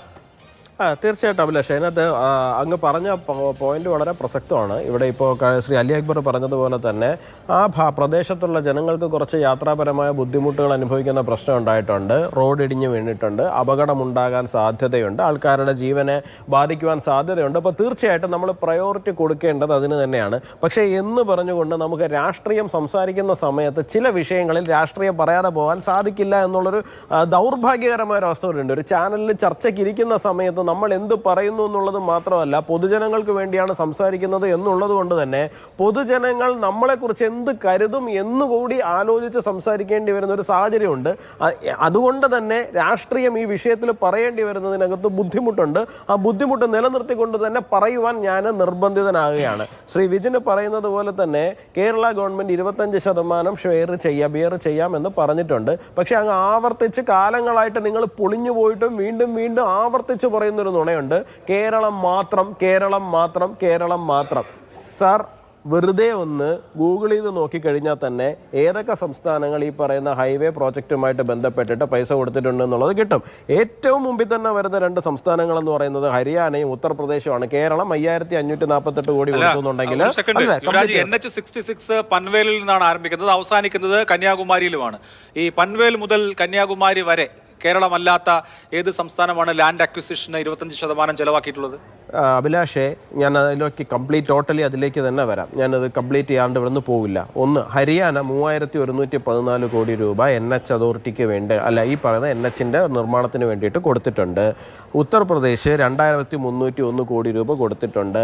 വിവിധ സംസ്ഥാനങ്ങൾ, ഞാൻ മനസ്സിലാക്കുന്നത് തമിഴ്നാട് ഉൾപ്പെടെയുള്ള, കർണാടകത്തിൽ ഉൾപ്പെടെയുള്ള പല സംസ്ഥാനങ്ങളും GSTക്കകത്ത് അവർ ഇളവ് കൊടുത്തിട്ടുണ്ട്. നിതിൻ ഗഡ്കരി മറ്റൊരു റോഡിൻ്റെ വിഷയവുമായി ബന്ധപ്പെട്ടിട്ട് പറഞ്ഞപ്പോൾ ആ പൈസ ഞങ്ങൾ ബിയർ ചെയ്തോളാം, പക്ഷേ GST കേരളം ക്യാൻസൽ ചെയ്ത് തരാൻ പറഞ്ഞപ്പോൾ അത് പറ്റില്ല എന്നായിരുന്നു സംസ്ഥാന സർക്കാർ പറഞ്ഞിരുന്നത്. പല സംസ്ഥാന സർക്കാരുകളും അതിന് വേണ്ടിയിട്ട് തയ്യാറായിട്ടുണ്ട്. ഇപ്പോൾ ഗുജറാത്ത് ആണെന്നുണ്ടെങ്കിൽ Dholera special investment region development authority 685.97 hectare സ്ഥലം ഫ്രീ ആയിട്ട് കൊടുത്തിട്ടുണ്ട്. അപ്പോൾ പല സംസ്ഥാനങ്ങളും ആ തലത്തിൽ, ഇപ്പോൾ പണമായിട്ടല്ല എന്നുണ്ടെങ്കിൽ സ്ഥലം കൊടുത്തും ആ തലത്തിലൊക്കെയും ഈ പറയുന്ന ഹൈവേ നിർമ്മാണവുമായിട്ട് സഹകരിക്കുന്ന സാഹചര്യങ്ങൾ ഉണ്ടായിട്ടുണ്ട്. അപ്പോൾ കേരളം 5500 കോടി രൂപ കൊടുത്തതുപോലെ തന്നെ പല സംസ്ഥാനങ്ങളും പല തരത്തിൽ ഇതുമായിട്ട് സഹകരിച്ചിട്ടുണ്ട്, ഈ പറയുന്ന അവരുടെ കോൺട്രിബ്യൂഷൻ എന്നുള്ള നിലയിൽ. അപ്പോൾ ഞങ്ങൾ മാത്രം കേരളം അത് ചെയ്തു, നല്ല കാര്യമാണ്, അല്ല എന്ന് പറഞ്ഞില്ലല്ലോ. തീർച്ചയായിട്ടും അതിൻ്റെ ക്രെഡിറ്റ് പിണറായി വിജയനും സംസ്ഥാന സർക്കാരിന് എടുക്കാവുന്നതാണ്. അത് ഒരു ഭാഗത്ത് നിന്നോട്ടെ. നമ്മളിവിടെ തീർച്ചയായിട്ടും ചർച്ച ചെയ്യേണ്ടി വരുന്ന വിഷയം എന്താണ്? വിഷയം എന്ന് പറഞ്ഞു കഴിഞ്ഞാൽ അവിടെ ഒരു ബുദ്ധിമുട്ടുണ്ടായിട്ടുണ്ട്. നമ്മൾ 600 കിലോമീറ്റർ സ്ട്രെച്ച് ഒരു റോഡ് കേരളത്തിൽ പണിയാണ്. ആ പണിയുന്ന റോഡിനകത്ത് 200 മീറ്ററിനകത്ത് ഒരു പ്രശ്നം ഉണ്ടായിട്ടുണ്ട്. തീർച്ചയായിട്ടും ആ പ്രശ്നം ഉണ്ടാകാൻ പാടില്ലാത്തതാണ്. കാരണം 200 മീറ്ററിനകത്ത് ഒരു പ്രശ്നം ഉണ്ടായിരുന്നാൽ ശരിത്തിലും തന്നെയാണ് ഒരുപാട് ആൾക്കാരുടെ ജീവനെയും സ്വത്തിനെയും ഒക്കെ ബാധിക്കുവാൻ സാധ്യതയുള്ളൊരു വിഷയമാണ്. അതുകൊണ്ട് തന്നെ ആ വിഷയം ഉണ്ടാകുവാൻ പാടില്ലാത്തതാണ്. അപ്പോൾ അവിടെ എന്താണ് സംഭവിച്ചിരിക്കുന്നത്? നമുക്ക് ആർക്കും അവിടെ പണിഞ്ഞിരിക്കുന്ന കമ്പനിയുടെ ക്രെഡിബിലിറ്റിക്ക് ആർക്കും തന്നെ സംശയം ഉണ്ടാകില്ല. ഇത്രയും നേരം ഞാൻ നോക്കുകയാണ്, ഈ മുഴുവൻ പ്രതിനിധികളും സംസാരിച്ച് വരുമ്പോഴും ആർക്കും തന്നെ ആ പർട്ടിക്കുലർ കമ്പനിയുടെ ക്രെഡിബിലിറ്റിയെ കുറിച്ചിട്ട് സംശയമില്ല. പകരം എന്താണ്, അവരുടെ അസസ്മെന്റ് തെറ്റിപ്പോയിട്ടുണ്ടാകാം, അല്ല എന്നുണ്ടെങ്കിൽ അവർക്ക് മറ്റെന്തെങ്കിലും തെറ്റ് അതിൻ്റെ അകത്തുള്ള ആരെങ്കിലും ചെയ്തിട്ടുണ്ടോ എന്നുള്ള കാര്യം നോക്കാം. ഇപ്പോൾ പ്രാദേശികമായിട്ട് ശ്രീ അലി അക്ബർ ഉൾപ്പെടെയുള്ള ആൾക്കാർ പറയുന്നുണ്ട് അത് അങ്ങനെയല്ല, ഇങ്ങനെയാണ് വേണ്ടതെന്ന്. പ്രാദേശികമായിട്ടുള്ള ആൾക്കാർ ഉൾപ്പെടെ പറഞ്ഞപ്പോൾ അത് അതിനകത്ത് കൃത്യമായിട്ട് ഇടപെടൽ ഉണ്ടായില്ല എന്നാണ് പറഞ്ഞിരിക്കുന്നത്. അപ്പോൾ ഇടപെടൽ ഉണ്ടായിട്ടില്ല എന്നുണ്ടെങ്കിൽ അവർ തീർച്ചയായിട്ടും അവർ ചിലപ്പോൾ വിശ്വസിച്ചിട്ടുണ്ടാകാം ഇത് മതി എന്നുള്ളതായിരിക്കും അവരുടെ ധാരണ. പിന്നെ ഈ പറയുന്ന ബുദ്ധിമുട്ടുകൾ എല്ലായിടത്തും ഉണ്ടാകുന്നുണ്ടെന്ന്. ഇപ്പോൾ തലസ്ഥാന ജില്ലയിൽ ബുദ്ധിമുട്ടില്ലേ? ഇപ്പം നിങ്ങൾ തിരുവനന്തപുരം ജില്ലയിലേക്ക് വന്നു കഴിഞ്ഞാൽ തിരുവനന്തപുരത്തിൻ്റെ ഹൃദയഭാഗത്തിരിക്കുന്നതാണ് ഈഞ്ചക്കൽ. ആ ഈഞ്ചക്കൽ എന്ന് പറയുന്ന ഒരു സെക്ടർ നമുക്ക് കടന്നു കിട്ടാൻ വേണ്ടിയിട്ട് എടുക്കുന്ന സമയം എന്ന് പറയുന്നത് ചെറുതൊന്നുമല്ല. നിങ്ങൾ ഈ പറയുന്ന ഇപ്പോൾ 3 മണിക്കൂർ ഒരു ദിവസം കാത്തു നിന്നുണ്ടെങ്കിൽ ഞങ്ങൾ അതിനകത്ത് എത്രയോ വർഷങ്ങളായിട്ടാണ് അവിടെ കാത്തു നിൽക്കേണ്ടുന്ന സാഹചര്യം ഉണ്ടായിരിക്കുന്നത്. കാരണം എന്താണ്, അവിടെ പ്രാദേശികമായിട്ട് ഈ പറയുന്നത് പോലെ തന്നെ പ്രാദേശികമായിട്ട് അങ്ങനെയല്ല ഇങ്ങനെയാണ് വേണ്ടതെന്ന് പറഞ്ഞ് പ്രശ്നം ഉണ്ടാക്കിയിട്ടാണ് അവിടുത്തെ ഹൈവേ ഒഴിവാക്കിയിട്ട് അത് പ്ലെയിനായിട്ട് റോഡായിട്ട് പണിഞ്ഞു പോയത്. എന്നിട്ട് അവസാനം എന്ത് പറ്റി? അവിടെ കഴിഞ്ഞ 2 വർഷം ഞങ്ങൾ അനുഭവിച്ചത് ചെറിയ ബുദ്ധിമുട്ടൊന്നുമല്ല. അവസാനം ഇപ്പോൾ നമ്മുടെ ഹൈവേ പണിയേണ്ടുന്ന സാഹചര്യമാണ് ഉണ്ടായിരിക്കുന്നത്. അതുപോലെ തന്നെ ഈ പറയുന്ന റോഡ് പോകുന്ന ഭാഗങ്ങളിൽ എല്ലായിടത്തും തന്നെ ഞങ്ങൾക്ക് അണ്ടർ വെഹിക്കിൾ പാസ് വേണം, അല്ല ബൈപ്പാസ് മുകളിലൂടെയുള്ള പാലമാണ് വേണ്ടതെന്നൊക്കെ പറഞ്ഞുകൊണ്ട് എല്ലായിടത്തും കെട്ടുകണക്കിന് പരാതി NHAയുടെ ഭാഗത്തുണ്ട്. ഞാനിപ്പോൾ ഈ പറയുന്ന പള്ളിപ്പുറം ഭാഗത്തുള്ള തിരുവനന്തപുരത്ത് പള്ളിപ്പുറം ഭാഗത്തുള്ള ഒരു വിഷയവുമായി ബന്ധപ്പെട്ടിട്ട് NHOയായിട്ട് സംസാരിക്കുന്ന സമയത്ത് അവർ പറയുന്നതെന്ന് വെച്ച് കഴിഞ്ഞാൽ ലോഡ് കണക്കിനാണ് അവരുടെ മുമ്പിൽ വന്ന് നിൽക്കുന്നത്. അപ്പോൾ തീർച്ചയായിട്ടും ചിലപ്പോൾ അവർ അതിൻ്റെ കൂട്ടത്തിലായിരിക്കും അവർ ഇതിനെയും കണ്ടുപോയിട്ടുണ്ടാവുക. അപ്പോൾ തീർച്ചയായിട്ടും ഇതൊരു സെക്യൂരിറ്റി ഇഷ്യൂ കൂടി ആവുന്ന സമയത്ത്, അല്ലെങ്കിൽ ജനങ്ങളുടെ ജീവനെ ബാധിക്കുന്ന ഒരു വിഷയമാകുമ്പോൾ കുറച്ചുകൂടി സീരിയസ്നെസ്സോടുകൂടി അതിനെ കാണേണ്ടതായിരുന്നു എന്നുള്ള കാര്യത്തിനകത്ത് രണ്ടഭിപ്രായമില്ല.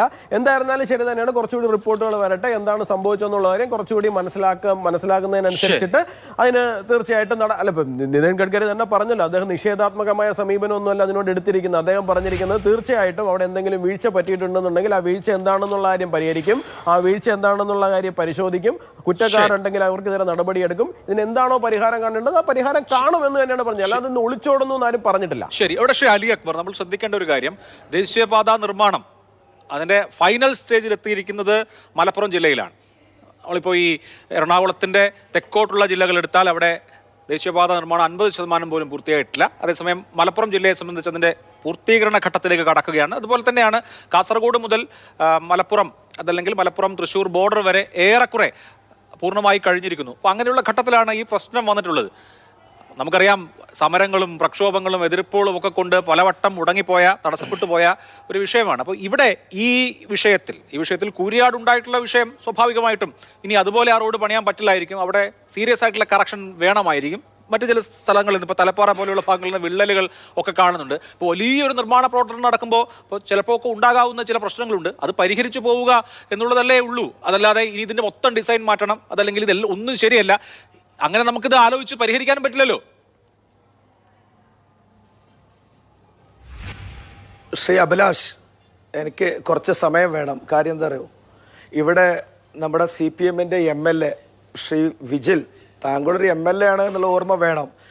ഒരു ചെറിയ വീട് നിർമ്മാണത്തിനോട് സമീകരിക്കുകയാണ് 12ഉം 14ഉം 16ഉം മീറ്ററുള്ള മണ്ണ് ഡംപ് ചെയ്തിട്ട് കൂരിയാട് പോലുള്ള വളരെ എക്കോളജിക്കലി ആയിട്ടുള്ള വയലിനകത്ത് റോഡ് ഉണ്ടാക്കിയത്, അതും വീട് നിർമ്മാണവുമായി സമീകരിക്കുകയാണ്. ശരി, പോട്ടെ. എന്നാൽ താങ്കളൊരു കാര്യം ചെയ്യൂ, എങ്ങനെ ഈ റോഡ് ബലപ്പെടുത്തു ഒന്നും കൂടി പറഞ്ഞതാ. നിങ്ങൾ നേരത്തെ അഭിലാഷ് ചോദിച്ചു, നേരത്തെ ഈ റോഡ് നിർമ്മാണത്തിൻ്റെ സമയത്ത് പൊതുജനങ്ങളിൽ നിന്ന് എതിർപ്പുണ്ടായിരുന്നു. ധാരാളം എതിർപ്പുകൾ ഉണ്ടായിട്ടുണ്ട്. പഞ്ചായത്ത് പ്രസിഡന്റ് നിങ്ങളെ ലേഖകനോട് ഇന്നലെ പറയുന്നത് നിങ്ങൾ കേട്ടതല്ലേ? ഒരു പഞ്ചായത്ത് പ്രസിഡന്റ് അല്ല, ധാരാളം പഞ്ചായത്ത് പ്രസിഡന്റുമാർ. ഈ നിർമ്മാണത്തിനകത്ത് ഇത് കേരളത്തിലൂടെ കടന്നു പോകുന്ന NH 66, ഇത് 644 കിലോമീറ്ററാണ്. ഇതിനകത്ത് മലപ്പുറം ജില്ലയുടെ റീച്ച് എന്ന് പറയുന്നത് ഏതാണ്ട് 60-ൽ പരം കിലോമീറ്ററാണ്. അത് രാമനാട്ടുകരയിൽ നിന്ന് പൊന്നാനി വരെ പോകുന്നതാണ്. നിങ്ങളൊന്ന് നോക്ക്, മലപ്പുറം എന്ന് പറയുന്നത് തന്നെ മലകളുടെ പുറമാണ്. അധികവും സ്ഥലം മല തുറന്ന് ആ മണ്ണെടുത്ത് വയലുകളിൽ ഡംപ് ചെയ്ത ഈസി ഓവർ വർക്കാണ് ഈ KNRC ആണ് എടുത്തിട്ടുള്ളത്. നേരത്തെ ആരോ പറഞ്ഞു കോൺട്രാക്ടർ വിമർശിച്ചിട്ടില്ല. അങ്ങനെയാണെങ്കിൽ ഗഡ്കരി പറയേണ്ട കാര്യമില്ലല്ലോ. ഇന്ന് ബഹുമാനായ ET മുഹമ്മദ് ബഷീർ, കേന്ദ്ര ഉപഗതാഗത ഗതാഗത വകുപ്പ് മന്ത്രി ബഹുമാനായ ശ്രീ നിതിൻ ഗഡ്കരിയെ കണ്ടപ്പോൾ അദ്ദേഹം പറഞ്ഞു, ഈ KN റെഡ്ഡി എന്ന് പറഞ്ഞ KN റെഡ്ഡി കൺസ്ട്രക്ഷൻ കമ്പനി എന്ന് പറയുന്ന ആ കമ്പനിയെ ഞങ്ങൾ ഡീബാർ ചെയ്യും. മാത്രവുമല്ല IIT-യുടെ ടെക്നിക്കൽ വിദഗ്ധരായ ആളുകളെ വെച്ച് ഇത് അന്വേഷിക്കും.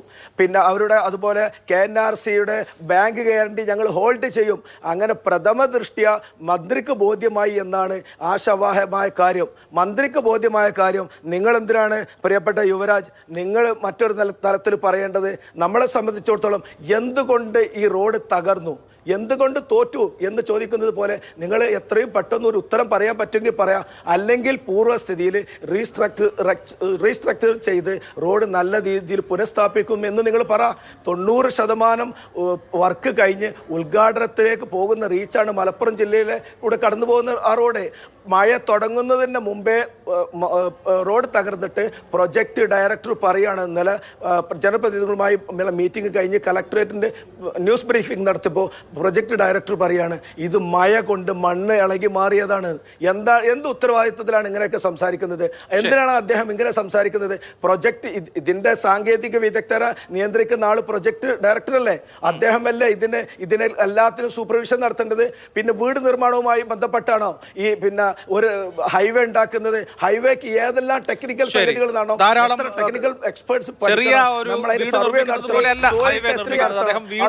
നിർമ്മാണവുമായി സമീകരിക്കും. അർത്ഥത്തിലല്ല, അതിന്റെ വലിപ്പത്തിന്റെ അർത്ഥത്തിലല്ല പറഞ്ഞത്. പെട്ടെന്ന് വിജിൽ, എന്നാണ് ഞാൻ മനസ്സിലാക്കുന്നത്. ഒറ്റ കാര്യം കൂടി വിജിൽ, നിങ്ങൾ പിണറായി മഹാനാണ്, മുഹമ്മദ് റിയാസ് മഹാനാണെന്ന് പറഞ്ഞ് ഞങ്ങൾക്ക് പരാതിയില്ല. എന്തുകൊണ്ട് തകർന്ന റോഡ് ഈ രൂപത്തിലേക്ക് വെച്ചിരിക്കുന്നു, അല്ലെങ്കിൽ എന്തുകൊണ്ട് റോഡ് തകർന്നു, അതിനൊരു കൃത്യമായ ഉത്തരം എന്താ?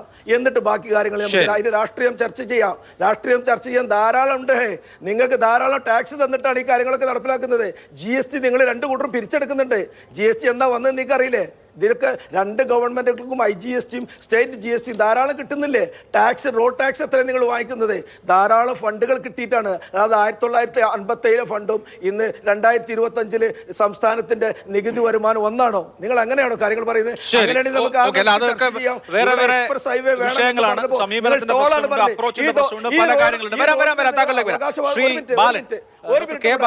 നമ്മള് എങ്ങനെയാണ് ഈ കുരിയാട്ടെ ഒരു റോഡ്, ഇപ്പൊ താങ്കൾ അതിന്റെ വിഷ്വൽസ് കണ്ടിട്ടുണ്ടാവുമല്ലോ, വലിയ തോതിൽ തകർന്നിട്ടുണ്ട്. ഇവിടെ സൂചിപ്പിച്ചതുപോലെ വയലിന്റെ ഒരു ഭാഗം ചെറുതായിട്ട് പൊങ്ങുകയും ഈ റോഡ് ശരിക്കും ഇരുന്ന് പോയിട്ടുണ്ട്.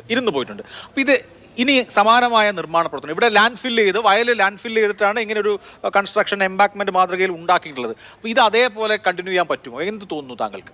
അതിൻ്റെ ശരിയായ പ്രശ്നങ്ങൾ, അതായത് ഗ്രൗണ്ട് ഇമ്പ്രൂവ്മെൻറ്റ് മെത്തേഡുകൾ അവർ ഉപയോഗിച്ചിട്ടുണ്ടാവും. എന്ത് തരം ഗ്രൗണ്ട് ഇമ്പ്രൂവ്മെൻ്റ് ആണ് ഉപയോഗിച്ചിരിക്കുന്നത് അറിയില്ല. കാര്യം അതൊന്നും പിക്ചറിൽ നിന്ന് നമുക്ക് മനസ്സിലാക്കാൻ പറ്റില്ല. അത് സബ്സോയിൽ ഇൻവെസ്റ്റിഗേഷൻ്റെ ബേസിലാണ് ഇത് ചെയ്യുന്നത്. ഇത്തരം നിർമ്മാണ പ്രവർത്തനങ്ങൾ തുടങ്ങുന്ന പറഞ്ഞാൽ ഏതാണ്ട് 1980s ഈ നിർമ്മാണം തുടങ്ങുന്നത്. അപ്പോൾ 40 വർഷത്തിന് മുകളിൽ ഇത്തരം റീറ്റെയിനിങ് വാള് നിർമ്മിച്ച് ലോകത്ത് എല്ലാ ജിയോ ടെക്നിക്കൽ എഞ്ചിനീയേഴ്സിനും ഇതിനകത്ത് വർക്ക് ചെയ്യുന്നവർക്ക് പരിചയമുണ്ട്. ഇതിനകത്തുണ്ടായിരിക്കുന്ന ഫെയിലുവർ എന്ന് പറയുന്നത് ഏകദേശം ഒരു 10% ഉള്ളൂ. 90% സക്സസ്ഫുൾ കേസസാണ്. ഈ ഉണ്ടായിട്ടുള്ള 10% ഫെയിലുവറിനകത്ത് മേജർ കോസ് എന്ന് പറയുന്നത് ഡ്രെയിനേജ് ആയിരുന്നു. അതിനകത്തൊരു 10, അതായത് 80% ഡ്രെയിനേജാണ്. 10% വരുന്നതാണ് ഈ അടിയിലുള്ള, അതായത് ഫൗണ്ടേഷൻ സോയിലുള്ള പ്രശ്നം. ഇവിടെയും ഫൗണ്ടേഷൻ സോയിലുണ്ടായിട്ടുള്ള പ്രശ്നമാണ് എന്നാണ് ഫോട്ടോഗ്രാഫ്സ് നിന്ന് എനിക്ക് മനസ്സിലാക്കാൻ സാധിച്ചിട്ടുള്ളത്. അടിയിലുണ്ടാകുന്ന ക്ലേ പതുക്കെ തള്ളിപ്പോന്നു. ലിതോമാർജി ക്ലേ എന്നാണ് ഞങ്ങളതിന് പറയുക. അതായത് ലാറ്ററൈറ്റിൻ്റെ ഒരു വകഭേദമാണത്. അപ്പോൾ അതിൽ നിന്ന് സെറ്റിൽമെൻ്റ് ഉണ്ടാകുന്നു. അതുകൊണ്ടിട്ടാണ് ക്രാക്കുകൾ പലയിടത്തും കാണുന്നത്. സെയിം കേസ് ആയിരിക്കണം. ക്രാക്കുകളുടെ ഒരു സീരിയസ്നെസ് എത്രയാണ്? ഇപ്പോൾ ക്രാക്കുകൾ പലതും ഈ അടയ്ക്കാനുള്ള ശ്രമമാണ് നടത്തിയത്. അതിപ്പോൾ നമ്മൾ തൊലിപ്പുറത്തുള്ള ചികിത്സ പോലെ ആകുമോ, അതോ അങ്ങനെ ചെയ്താൽ മതി? ഇല്ലല്ല, അത് ഇരുട്ടുകൊണ്ട് ഓട്ടയടയ്ക്കുക എന്ന് പറയുന്ന നമ്മുടെ ഒരു പ്രയോഗമുണ്ടല്ലോ, അതുപോലെയാണ്. അതിൻ്റെ പ്രശ്നം എന്താണെന്ന് കണ്ടെത്തുകയാണെങ്കിൽ ശരിയായ രീതിയിൽ, ഞങ്ങളതിന് പറയുന്ന ഫോറൻസിക് സ്റ്റഡി എന്നാണ്. ഇതിൻ്റെ ഫെയിലൂർ ഉണ്ടാകുന്നതിന് എന്തൊക്കെയാണ് കാരണങ്ങൾ, ആ കാരണങ്ങളെല്ലാം മനസ്സിലാക്കിയെടുത്തതിന് ശേഷം നമുക്കിതിനെ റിട്രോഫിറ്റ് ചെയ്യാൻ സാധിക്കും. വിള്ളൽ എന്ന് പറയുന്നത് നിസ്സാരമായി കാണേണ്ട കാര്യമല്ല. ഒരു വിള്ളലല്ലേ ഉള്ളൂ എന്ന് കാണാൻ പറ്റില്ല. അങ്ങനെയല്ല. അത് വിള്ളലാണെങ്കിൽ ചിലപ്പോൾ അത് തുടങ്ങുകയാണ്, ഒരു പ്രശ്നത്തിൻ്റെ തുടക്കമാണ്. അങ്ങനെ അതിനെ കണ്ടുകൊണ്ട് അതിനെ തുടക്കത്തിലേ മനസ്സിലാക്കി സൊല്യൂഷൻ കൊടുക്കാനുള്ള ശ്രമം ഉണ്ടാകണം. തീർച്ചയായിട്ടും പലയിടത്തും ആ വിള്ളലുകൾ കണ്ടു. അത് കൂടുതൽ ആശങ്കയിലേക്ക് വിരൽ ചൂണ്ടുന്നതാണ്. ഒപ്പം എനിക്ക് ചോദിക്കാനുള്ളത്, ഇപ്പോൾ കേരളത്തിൽ ഇപ്പോഴാണ് ദേശീയപാത നിർമ്മാണം അതിൻ്റെ ഫുൾ സ്വിംഗിൽ നടക്കുന്നത്. പക്ഷേ ഈ കൊങ്കൺ മേഖലയിൽ തന്നെ പാത നിർമ്മാണം പൂർത്തിയായതാണ്. കേരളത്തെ പോലെയോ അല്ലെങ്കിൽ കേരളത്തെക്കാൾ ദുഷ്കരമായതോ ആയ മലയിടുക്കുകളുള്ള സ്ഥലങ്ങളിലൂടെയൊക്കെ ദേശീയപാത നിർമ്മാണം നടന്നിട്ടുണ്ട്. ഇതേ NHAI തന്നെ വിവിധ കമ്പനികൾക്ക്, ഈ കമ്പനി അടക്കമുള്ള കമ്പനികൾക്കാണ് കരാർ കൊടുത്തിട്ടുള്ളതും. ഇതുപോലെയുള്ള അപകടങ്ങളെ നമ്മൾ സാധാരണമായി സംഭവിക്കുന്ന കാര്യമായിട്ടാണോ കണ്ടത്, അതോ വളരെ സവിശേഷമായി കാണണോ? റെയറസ്റ്റ് ഓഫ് റെയർ ആണിത്. എപ്പോഴും സംഭവിക്കണമെന്നില്ല. ആ റെയറസ്റ്റ് ഓഫ് റെയർ സംഭവിക്കുന്നതിൻ്റെ റീസൺ എന്ന് പറഞ്ഞു കഴിഞ്ഞാൽ ഈ സോയിൽ സ്റ്റഡീസിൽ നിന്ന് ഡിസൈൻ ചെയ്യുമ്പോഴുണ്ടാകുന്ന പ്രശ്നങ്ങളാണ്. അതായത് മിക്കവാറും എല്ലാ കേസസിലും സംഭവിക്കുന്നത് സബ്സോയിൽ ഇൻവെസ്റ്റിഗേഷൻ ചെയ്യുന്ന ഒരു ഏജൻസിയാണ്. ആ ഏജൻസിയും NHAIക്കും ഈ ഭൂതലത്തിനെ കുറിച്ചിട്ടും ഭൂമിയെക്കുറിച്ചും ഒക്കെ ഒരു ധാരണ ഉണ്ടാവും. ഡിസൈൻ ചെയ്യുന്നത് മറ്റൊരിടത്താണ്. ഈ ഡിസൈൻ ചെയ്യുന്ന ആൾ ഈ സ്ഥലം കണ്ടിട്ടുണ്ടാവില്ല. അപ്പോൾ അയാൾക്ക് ഇതിനെക്കുറിച്ചിട്ടും ഈ ഞാൻ നേരത്തെ പറഞ്ഞ പോലെ കോൾപ്പാടശേഖരവും അതിൻ്റെ ബന്ധങ്ങളും ആ പർട്ടിക്കുലർ ഏരിയ, അതായത് മലപ്പുറം, തൃശ്ശൂർ മേഖലയിലുണ്ടാകുന്ന ഈ സോഫ്റ്റ് സോയിൽ പോക്കറ്റുകൾ, ഇതിനെക്കുറിച്ചൊന്നും ഡിസൈൻ ഓഫീസിൽ ഇരിക്കുന്ന ആൾക്ക് ധാരണ ഉണ്ടാവില്ല. അയാൾ സൈറ്റ് കണ്ടിട്ടും ഉണ്ടാവില്ല. ഇവർ കൊടുക്കുന്ന ഡേറ്റയുടെ ബേസിസിലായിരിക്കും അവർ ഡിസൈൻ ചെയ്യുന്നത്. ഇന്ത്യയിൽ കണ്ടുവരുന്ന ഒരു വലിയൊരു അപാകതയാണത് ഡിസൈൻ മേഖലയിൽ കാണുന്നത്. അത് പ്രോപ്പറായിട്ട് ഡീൽ ചെയ്യുകയാണെന്നുണ്ടെങ്കിൽ ഇത്തരം പ്രശ്നങ്ങളെ നമുക്ക് അവോയ്ഡ് ചെയ്യാൻ പറ്റും. ഇനി ഇതിനുള്ള സൊല്യൂഷൻ വളരെ ഈസിയാണ്. പക്ഷേ കൃത്യമായിട്ട് ഇതിന് ഫോറൻസിക് സ്റ്റഡി നടത്തി കഴിഞ്ഞ് എന്തുകൊണ്ട് ഇത് പ്രശ്നം സംഭവിച്ചു, എങ്ങനെ സംഭവിച്ചു, എന്താണ് നമുക്ക് ഇതിനൊരു പരിഹാര മാർഗം എന്നുള്ളത് ചെയ്യാൻ പറ്റും. യെസ്, ഇവിടെ ശ്രീ അനൂപ്, പൂർത്തിയായിട്ടുള്ള ദേശീയപാത സ്ട്രെച്ചുകളുണ്ട്. ഇപ്പോൾ വണ്ടി പോയിക്കൊണ്ടിരിക്കുന്ന സ്ട്രെച്ച്, ഇപ്പോൾ നമുക്കറിയാം തിരുവനന്തപുരത്ത് കഴക്കൂട്ടം സ്ട്രെച്ച് പൂർത്തിയായിട്ടുള്ള ഉദ്ഘാടനം കഴിഞ്ഞിട്ടുള്ള സ്ട്രെച്ചാണ്. അതുപോലെ തന്നെ വടക്കേ മലബാറിലുണ്ട്. തലശ്ശേരി ബൈപ്പാസ് നമുക്കറിയാം. ദേശീയപാത ആകെ കുഴപ്പം എന്നൊരു നറേറ്റീവിലേക്ക് എത്തണോ? ശരിയാണ്, ഇതൊരു തെരഞ്ഞെടുപ്പ് വിഷയമാകുമ്പോൾ നിങ്ങൾക്കെതിരുമായിരിക്കും ക്രെഡിറ്റ് രണ്ടു കൂട്ടരും, BJP-യും LDF-ഉം അവകാശപ്പെടും. അതൊക്കെ സ്വാഭാവികമാണ്. പക്ഷേ നമുക്കിപ്പോൾ അപകടം അല്ലെങ്കിൽ ചില നിർമ്മാണ തകരാറ് എന്നുള്ളത് കൊണ്ട് ദേശീയപാത ആകെ കുഴപ്പമാണ്, ഇതെല്ലാം കൂടി ഇടിഞ്ഞു പൊളിഞ്ഞ് തലയിലേക്ക് വീഴും എന്നുള്ള മറ്റുള്ളൊരു നറേറ്റീവിന്റെ പുറകെ പോകേണ്ട കാര്യമുണ്ടോ? അല്ല, അങ്ങനെ ക്രെഡിറ്റ് എടുക്കുന്നതിലൊന്നും ഞങ്ങൾക്ക് പ്രശ്നമില്ലാന്നേ. അതിലേക്ക് ഞാൻ വരാം. അതിനു മുമ്പ് ഇവിടെ ബഹുമാന്യനായ MLA പറഞ്ഞൊരു കാര്യം, അദ്ദേഹം പറയുന്നത് ഞാൻ റിയാസിൻ്റെ ഉയർന്നു വരുന്ന ജനപ്രീതിയിൽ അസ്വസ്ഥനാണ് എന്ന മട്ടിലാണ്. എൻ്റെ പൊന്നു വിജിനെ, അങ്ങനെ റിയാസിൽ അസ്വസ്ഥരാവേണ്ട ഒരു കാര്യവും ഞങ്ങൾക്കില്ല. ഞങ്ങളെ സംബന്ധിച്ച് മുഹമ്മദ് റിയാസ് എന്ന് പറയുന്നത് 20 മന്ത്രിമാരിൽ ഒരാൾ മാത്രമാണ്. റിയാസിൻ്റെ പ്രവർത്തനങ്ങളിൽ ആരെങ്കിലും അസ്വസ്ഥരാകുന്നുവെങ്കിൽ അത് ആരാണ്, ഏത് പാർട്ടിക്കാരാണ് എന്ന് കഴിഞ്ഞ 2 ദിവസമായി പുറത്തു വരുന്ന വാർത്തകൾ കേൾക്കുമ്പോൾ അറിയാം. അതിലേക്കൊന്നും ഞാൻ പോകുന്നില്ല. പക്ഷേ ഒരു മന്ത്രി എന്നുള്ള രീതിയിൽ റിയാസിൻ്റെ പ്രവർത്തനങ്ങൾ എന്നല്ല ആരുടെ പ്രവർത്തനങ്ങളും വിലയിരുത്തേണ്ടി വരും.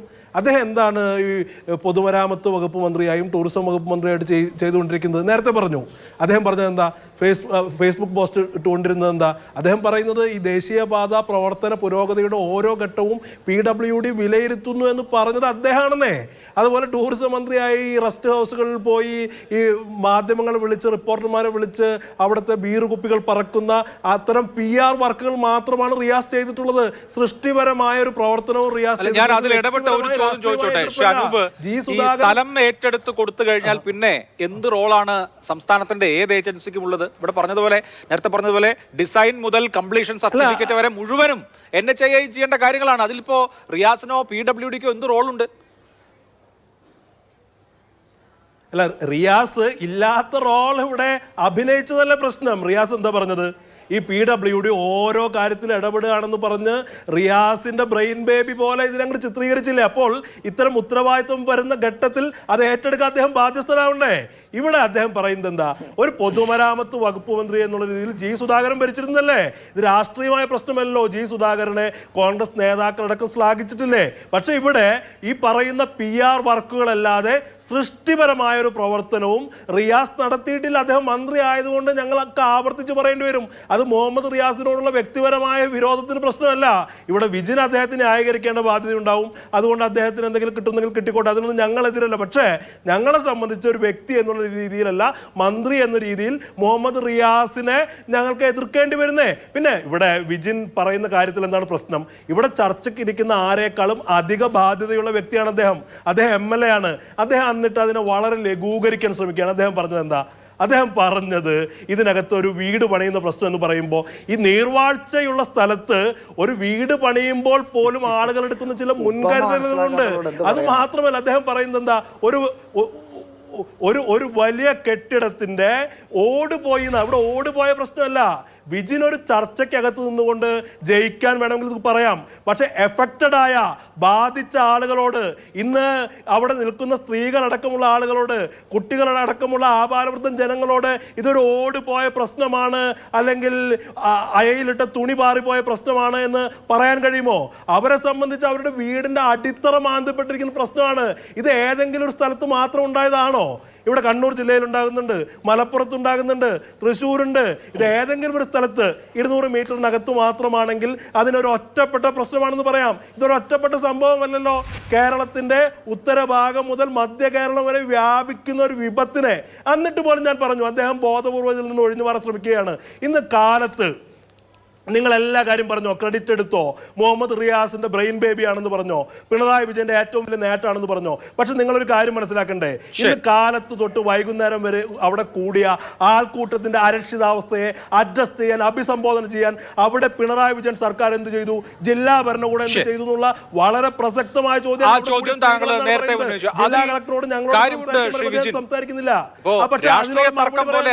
ജനങ്ങളുടെ ആശങ്ക ഇപ്പോ വിജിന്റെ നാടിനടുത്താണല്ലോ കുപ്പത്ത് ഈ ആളുകൾ സമരം ചെയ്തുകൊണ്ടിരിക്കുമ്പോൾ മാധ്യമങ്ങളുടെ ക്യാമറയൊക്കെ അവിടെ ഇത് ഷൂട്ട് ചെയ്തുകൊണ്ടിരിക്കുമ്പോൾ വീണ്ടും മണ്ണിടിഞ്ഞ് വീഴാണ്. ഇന്ന് 3 തവണയാണ് മണ്ണിടിഞ്ഞ് വീണിട്ടുള്ളത്. അവിടുത്തെ ഭൂപ്രകൃതി ഈ ദേശീയപാത പണിയുന്നതിന് മുമ്പ് തന്നെ ആ തരത്തിലാണ്.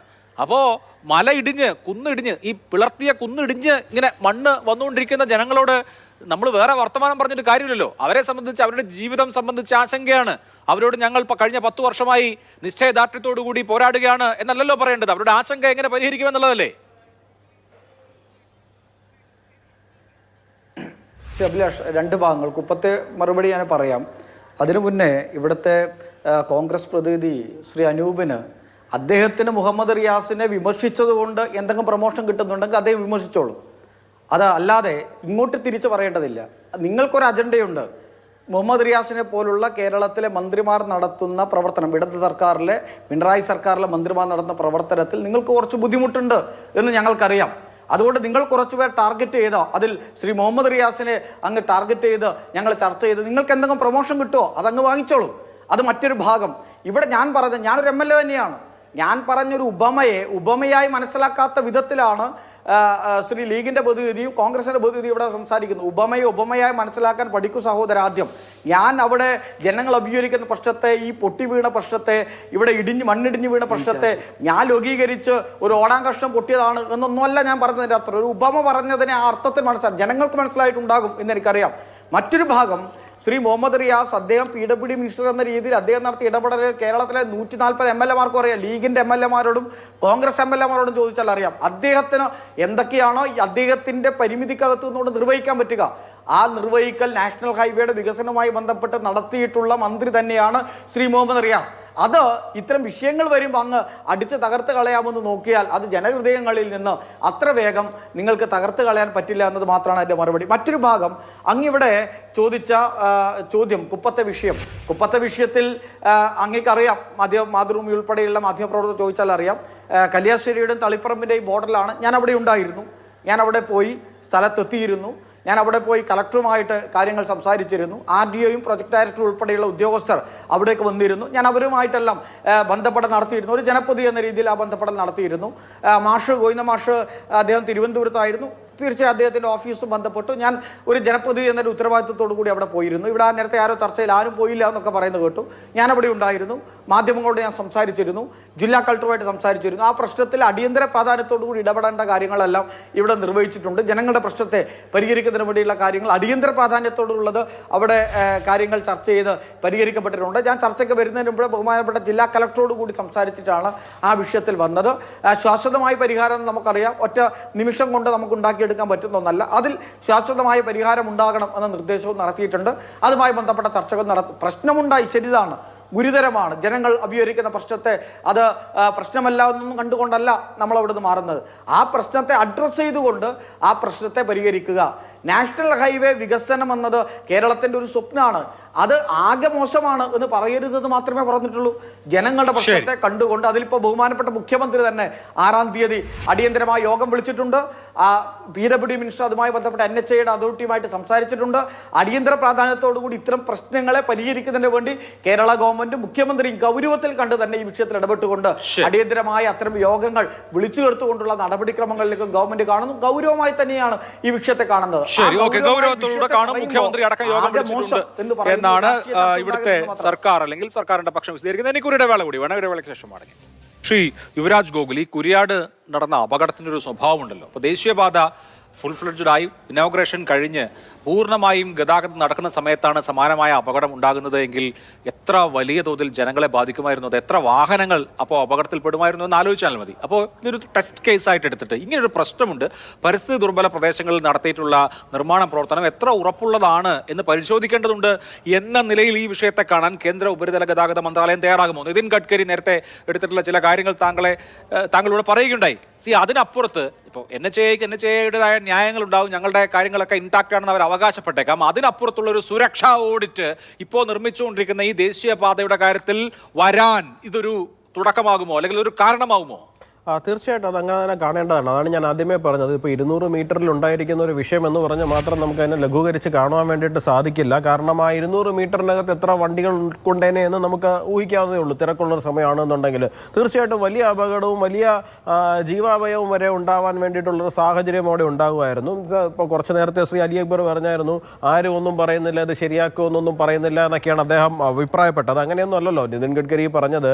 അതിനകത്ത് കൃത്യമായിട്ട് ആ വിഷയത്തെ പരിഹരിക്കും എന്ന് തന്നെയാണ് അദ്ദേഹം പറഞ്ഞിരിക്കുന്നത്. അപ്പോൾ തീർച്ചയായിട്ടും സംസ്ഥാന സർക്കാരിൻ്റെ ഭാഗത്ത് നിന്ന് ഉൾപ്പെടെ കേന്ദ്ര സർക്കാരിനെ, നാഷണൽ ഹൈവേ അതോറിറ്റിയെ, ശ്രീ നിതിൻ ഗഡ്കരിയെ കാണുകയും ഇത് ഇത്തരത്തിലുള്ള കൂടുതലായിട്ടുള്ള പരിശോധനകൾ ആവശ്യമാണെന്നും ഇത്തരത്തിലുള്ള കമ്പനികൾ നടത്തിയിരിക്കുന്ന എത്ര ക്രെഡിബിലിറ്റി ഉള്ള കമ്പനി ആയിരുന്നാലും ശരി തന്നെയാണ്, കേരളത്തിൻ്റെ ഭൂപ്രകൃതി അനുസരിച്ചിട്ട് അതിനകത്ത് പ്രശ്നം ഉണ്ടാകാൻ സാധ്യതയുണ്ടെന്നും ഒരു സുരക്ഷാ ഓഡിറ്റ് നടക്കേണ്ടതാണ് എന്നും അഭിപ്രായം പറഞ്ഞു കഴിഞ്ഞാൽ അത്തരത്തിലൊരു ഓഡിറ്റ് കൂടി നടക്കുകയാണെന്നുണ്ടെങ്കിൽ തീർച്ചയായിട്ടും അതിലൂടെ സഞ്ചരിക്കുന്ന ഞാനും താങ്കളും ഉൾപ്പെടെയുള്ള ആൾക്കാർ കുറച്ചുകൂടി ആത്മവിശ്വാസത്തോടു കൂടി അതിലൂടെ സഞ്ചരിക്കാം എന്നുള്ളതാണ് രാഷ്ട്രീയത്തിനുപരിയായിട്ട് തന്നെ പറയാൻ. ശരി, അത് വളരെ പ്രധാനപ്പെട്ട ഒരു കാര്യമാണ്. ശ്രീ ഡോക്ടർ കെ ബാലൻ, അവസാനമായി ഇപ്പോൾ ഈ അപകടങ്ങൾ നൽകുന്ന സൂചന അനുസരിച്ച് എന്തൊക്കെ കാര്യങ്ങൾ ഈ സ്ട്രെച്ചിൽ, അതായത് കാസർഗോഡ് മുതൽ ഏറ്റവും കുറഞ്ഞത് ഈ എടപ്പാൾ വരെയെങ്കിലും ചെയ്യാനുണ്ടെന്നാണ് താങ്കൾ വിചാരിക്കുന്നത്? ഈ വിള്ളലുകൾ കണ്ടിരിക്കുന്ന പ്രദേശങ്ങളിൽ ശരിയായ രീതിയിൽ സോയിൽ ഇൻവെസ്റ്റിഗേഷൻ റിപ്പോർട്ടിനെ വെച്ചുകൊണ്ട് ഒരു ഓഡിറ്റിംഗ് നടത്തേണ്ടത്, ഒരു സേഫ്റ്റി ഓഡിറ്റ്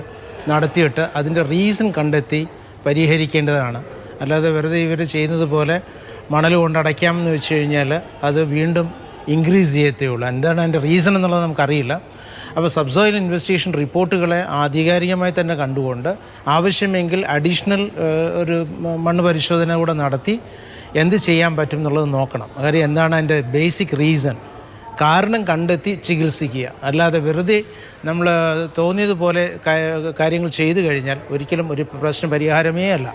അത് ചെയ്യുന്നതിന് ഞങ്ങൾ ജിയോ ടെക്നിക്കൽ എഞ്ചിനീയറിംഗിൽ ഒരുപാട് സാധ്യതകളുണ്ട്. അത് ഡീപ്പായിട്ട് പഠനം നടത്തി വേണം അതിനെ മനസ്സിലാക്കി ട്രീറ്റ്മെൻറ്റ് കൊടുക്കുക. തീർച്ചയായും ശാസ്ത്രീയ പഠനം ആവശ്യമാണ്. ആ ശാസ്ത്രീയ പഠനം നടത്തിയതിന് ശേഷം ഒരു സുരക്ഷാ ഓഡിറ്റ് നടത്തേണ്ടി വരും. നമുക്ക് ദേശീയപാത അനിവാര്യമാണ്. അതേസമയം തന്നെ ദേശീയപാതയിലൂടെ സുരക്ഷയോടെ ആത്മവിശ്വാസത്തോടെ പോകാൻ എല്ലാവർക്കും കഴിയുകയും വേണം. വളരെ നന്ദി എല്ലാ പാനലിസ്റ്റുകൾക്കും. സൂപ്പർ പ്രൈം ടൈം അവസാനിക്കുന്നു. നമസ്കാരം.